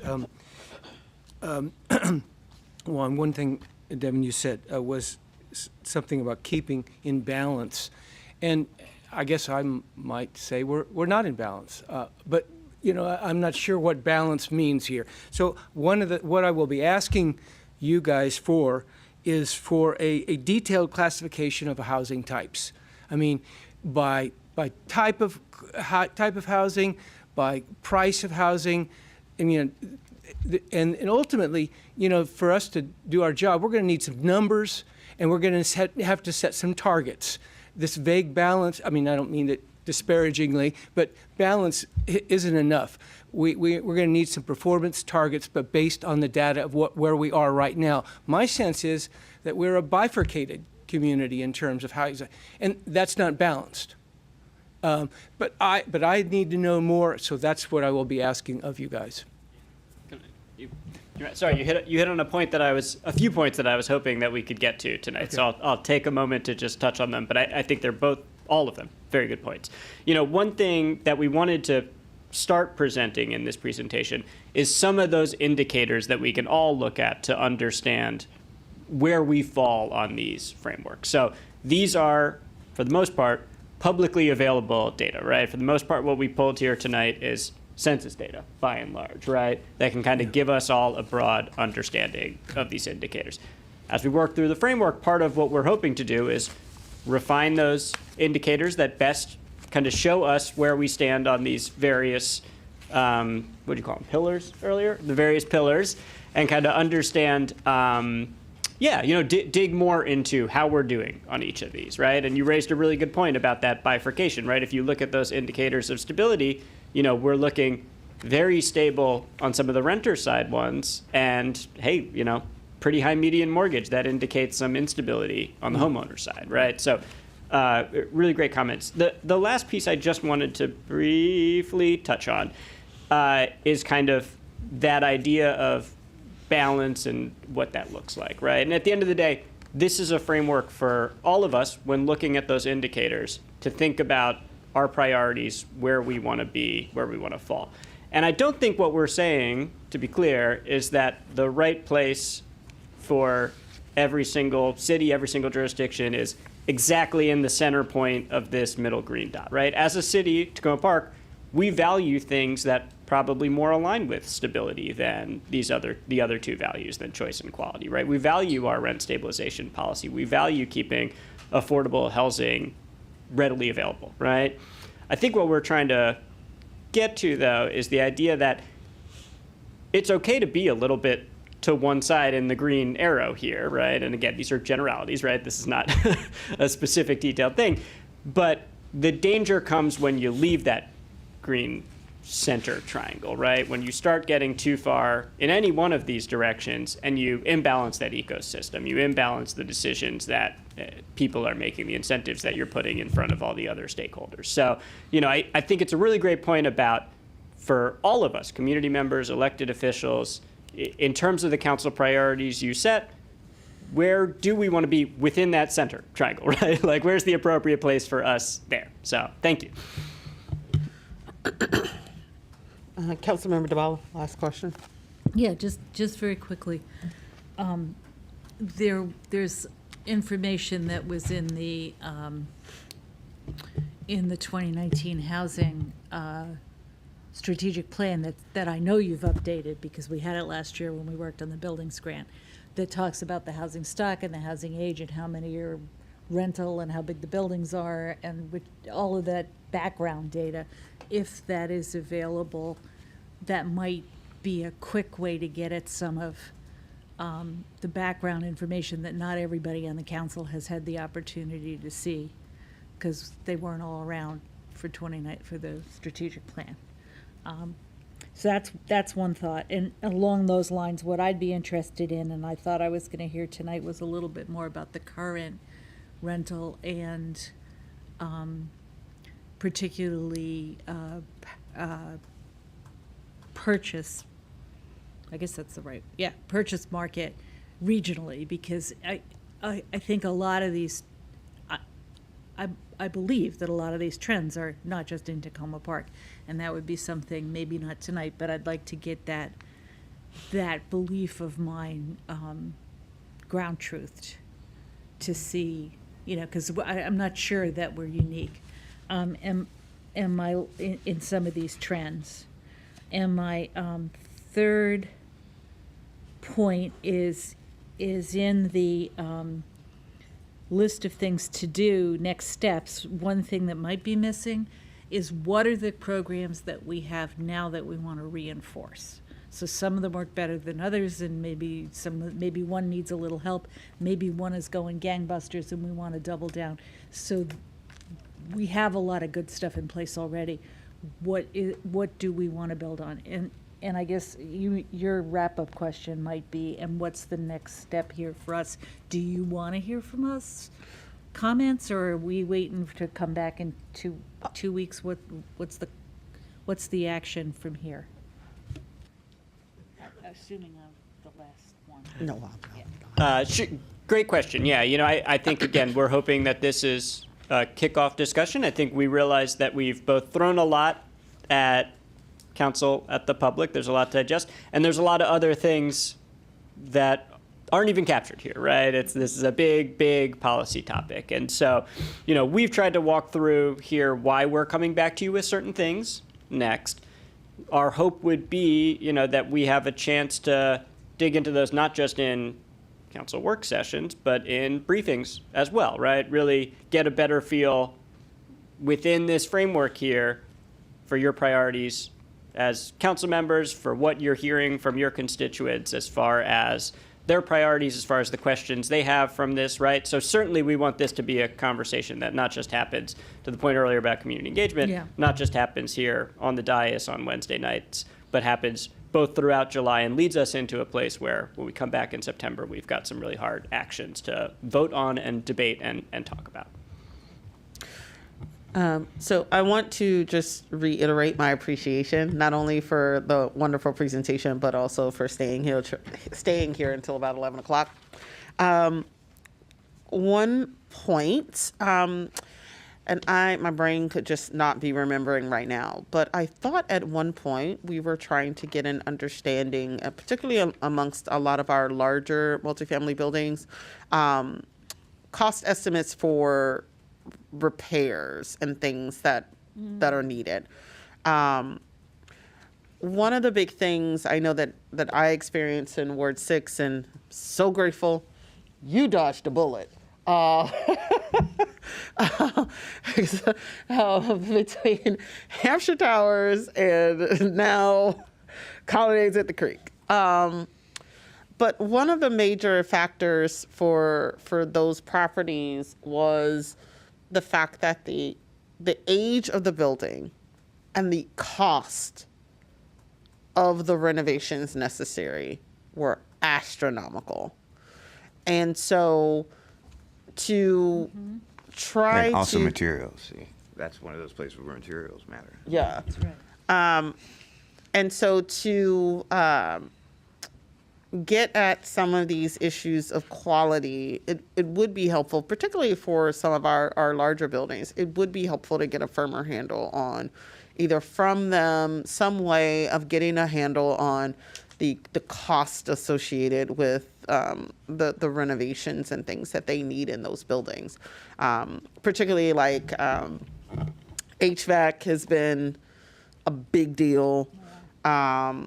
Electric, things like that. So if there's some way we can get a firmer handle, either through working with our landlords, our property owners, to get a firmer handle on the actual costs associated with the building improvements needed in their buildings, that would be really helpful, because I think that would also help to get a firmer handle on. I know a question was raised before, do we work with the county? And the short answer is yes. Like when these kinds of deals come along, the county may issue their own pilots. We then add on whatever we add on. And then the hope is that once all of these different pieces of money come together, there's enough money to actually make the renovation happen. So it would be helpful to get a firmer handle on the actual costs for a lot of these substantial renovations that are needed within these buildings. So I'll quickly say the answer that I think any of these buildings would give is, or property owners would give, is it really depends on the building. And I'm trying to speak kind of like what's public information versus what's been just told in conversation. For example, the Colonnade at the Creek, I believe that's public information. So that renovation, I think, was somewhere between $20 and $25 million. Yep. A massive cost. In some cases, it's $6 million. It really depends on how these buildings have been taken care of, what material they were built with, how they were built, what, happened to these buildings, what ground they sit. It's extremely situational for these buildings. And so it's very difficult to put a price tag or make a very good estimate that we can use from building to building. It really comes with a building engineer going through, logging what they see, and then sitting down and working it out. And that's a very expensive process, and while some building owners are very good about doing it, other building owners are not. And I can definitely understand why, you know, sometimes they don't want to share that information, especially with a city or a county, until they're ready to kind of go Come and and pull ask for permits. money. Yeah. So hopefully I'm not coming across as a no, but it's a tricky thing to try to ask building owners to proactively tell us what's wrong with their building. Yeah, no, I hear you. And what I've seen them do is, to your point, when they're ready to ask us for money, they will come with a sheet of demands in terms of all of the improvements that are needed within that property. But I do think that even for some of those places where we know through the inspection process, some areas that are problematic, kind of trying to keep a better handle on, like elevators, massive costs. You know, if we know that there's rodent infestation, it's typically a significant cost. Like trying to keep track of those kinds of things is a way for us to get a rough handle on. It's not going to be excellent. They're not going to want to necessarily tell us anything unless we say, hey, we have a bunch of money for you to do certain things. But it is sometimes helpful for us to at least get a firm handle on how bad some of these things are, even if it's just from the inspections. Councilmember DeBall. To this point, at least for the energy-related costs, the bigger buildings in Tacoma Park, all have to comply now with the county building performance standards, so they have to do the energy audits, and that information is public, so maybe that's a place, at least for the HVAC stuff, for example, to get a handle on what's needed. Okay, we've talked your ears off, and so I know that you're going to come back, and we will continue this conversation. But I do want to again thank you all for coming out. This has been a very, very interesting conversation. All right, so the last item for this evening is board and committee appointments, and I have been given my notes. So just as a reminder for folks, the city has 10 council-appointed groups, 1 Board of Elections, 3 commissions, 5 advisory committees, as well as the Youth Council. And so we have about 80 to 85 residents volunteering their time to serve the city in these various capacities. And so I do want to turn things over to our committee on committees, which consists of Councilmember Fulcher, Councilmember Honzak, and Councilmember DeBala. So with that, I'll kind of turn things over to Councilmember Fulcher. Thank you.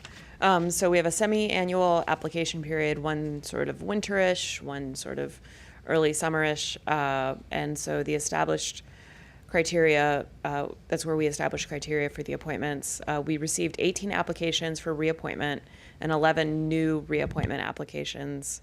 We are recommending all but 3 of the applicants be appointed. 2 reside outside of Tacoma Park, and 1 there was no slot in the group that they were applying for. And we are not working on youth council applications at this point. We're going to wait a little bit longer on those, and we're hoping that next week that our council will vote to approve our recommendations. Councilmember Honzak. Your mic's not on. Apologies, my mic was not on. And about half of our applicants were male, half were female. About half of our applicants were white. Most of those who are returning were white. The bulk of our applications were between the ages of about 41 and 70 years old. But our new applicants did skew slightly younger. And we had sort of a lower numbers of applicants from wards 4 and my own ward 5. One of our non-resident applicants was just outside of ward 5. So Terry, Councilmember Siemens and I, we need to work on getting some more applicants, I guess. And so to that effect, there are going to be still a couple of open slots, 1 each on elections, ethics, and tree commission. Elections board, 1 open slot is not a concern. I am told, for this city election. So no worries there. And 2 on Colta because we need more tenant slots. 3 on recreation. So recreation is perhaps not working as well as Yeah, they could be at this point. I and would they assume that I'll could be ready to work on that now that I know that now I am. that you know that yeah, you're, yeah. And on the other hand, Sustainable Maryland, which was going through some issues last year this time, has refocused. They've done the University of Maryland training that we recommended, and the sustainability manager is on board and has been spending a lot of time with them. So that's the state of the committees generally. And with that, you've been sent the lists of appointments and Jesse sent out the list of appointments and reappointments by committee that you can look at for next week. Any comments, questions? I just, Yes. I understand that the one person that didn't get slotted was that there wasn't enough slots in the arts and humanities. Is that correct? That's correct. And there's not possible to just add another. It is not possible. They are certainly welcome to join and informally, and on other committees that happens. People just go Just and go. participate. But they're not a voting They're member. not voting, Okay. right. That's it. And so will that person be told that, I given would that think so, information? because, I haven't notified him yet, but I will. Okay. because we haven't actually Yeah, we voted gotta yet. vote. Yeah. Okay, thank you. Okay. I just wanted to say that I appreciate the continued efforts of the Ward 6 person who is continually out for committees. I applaud her. She's a good person.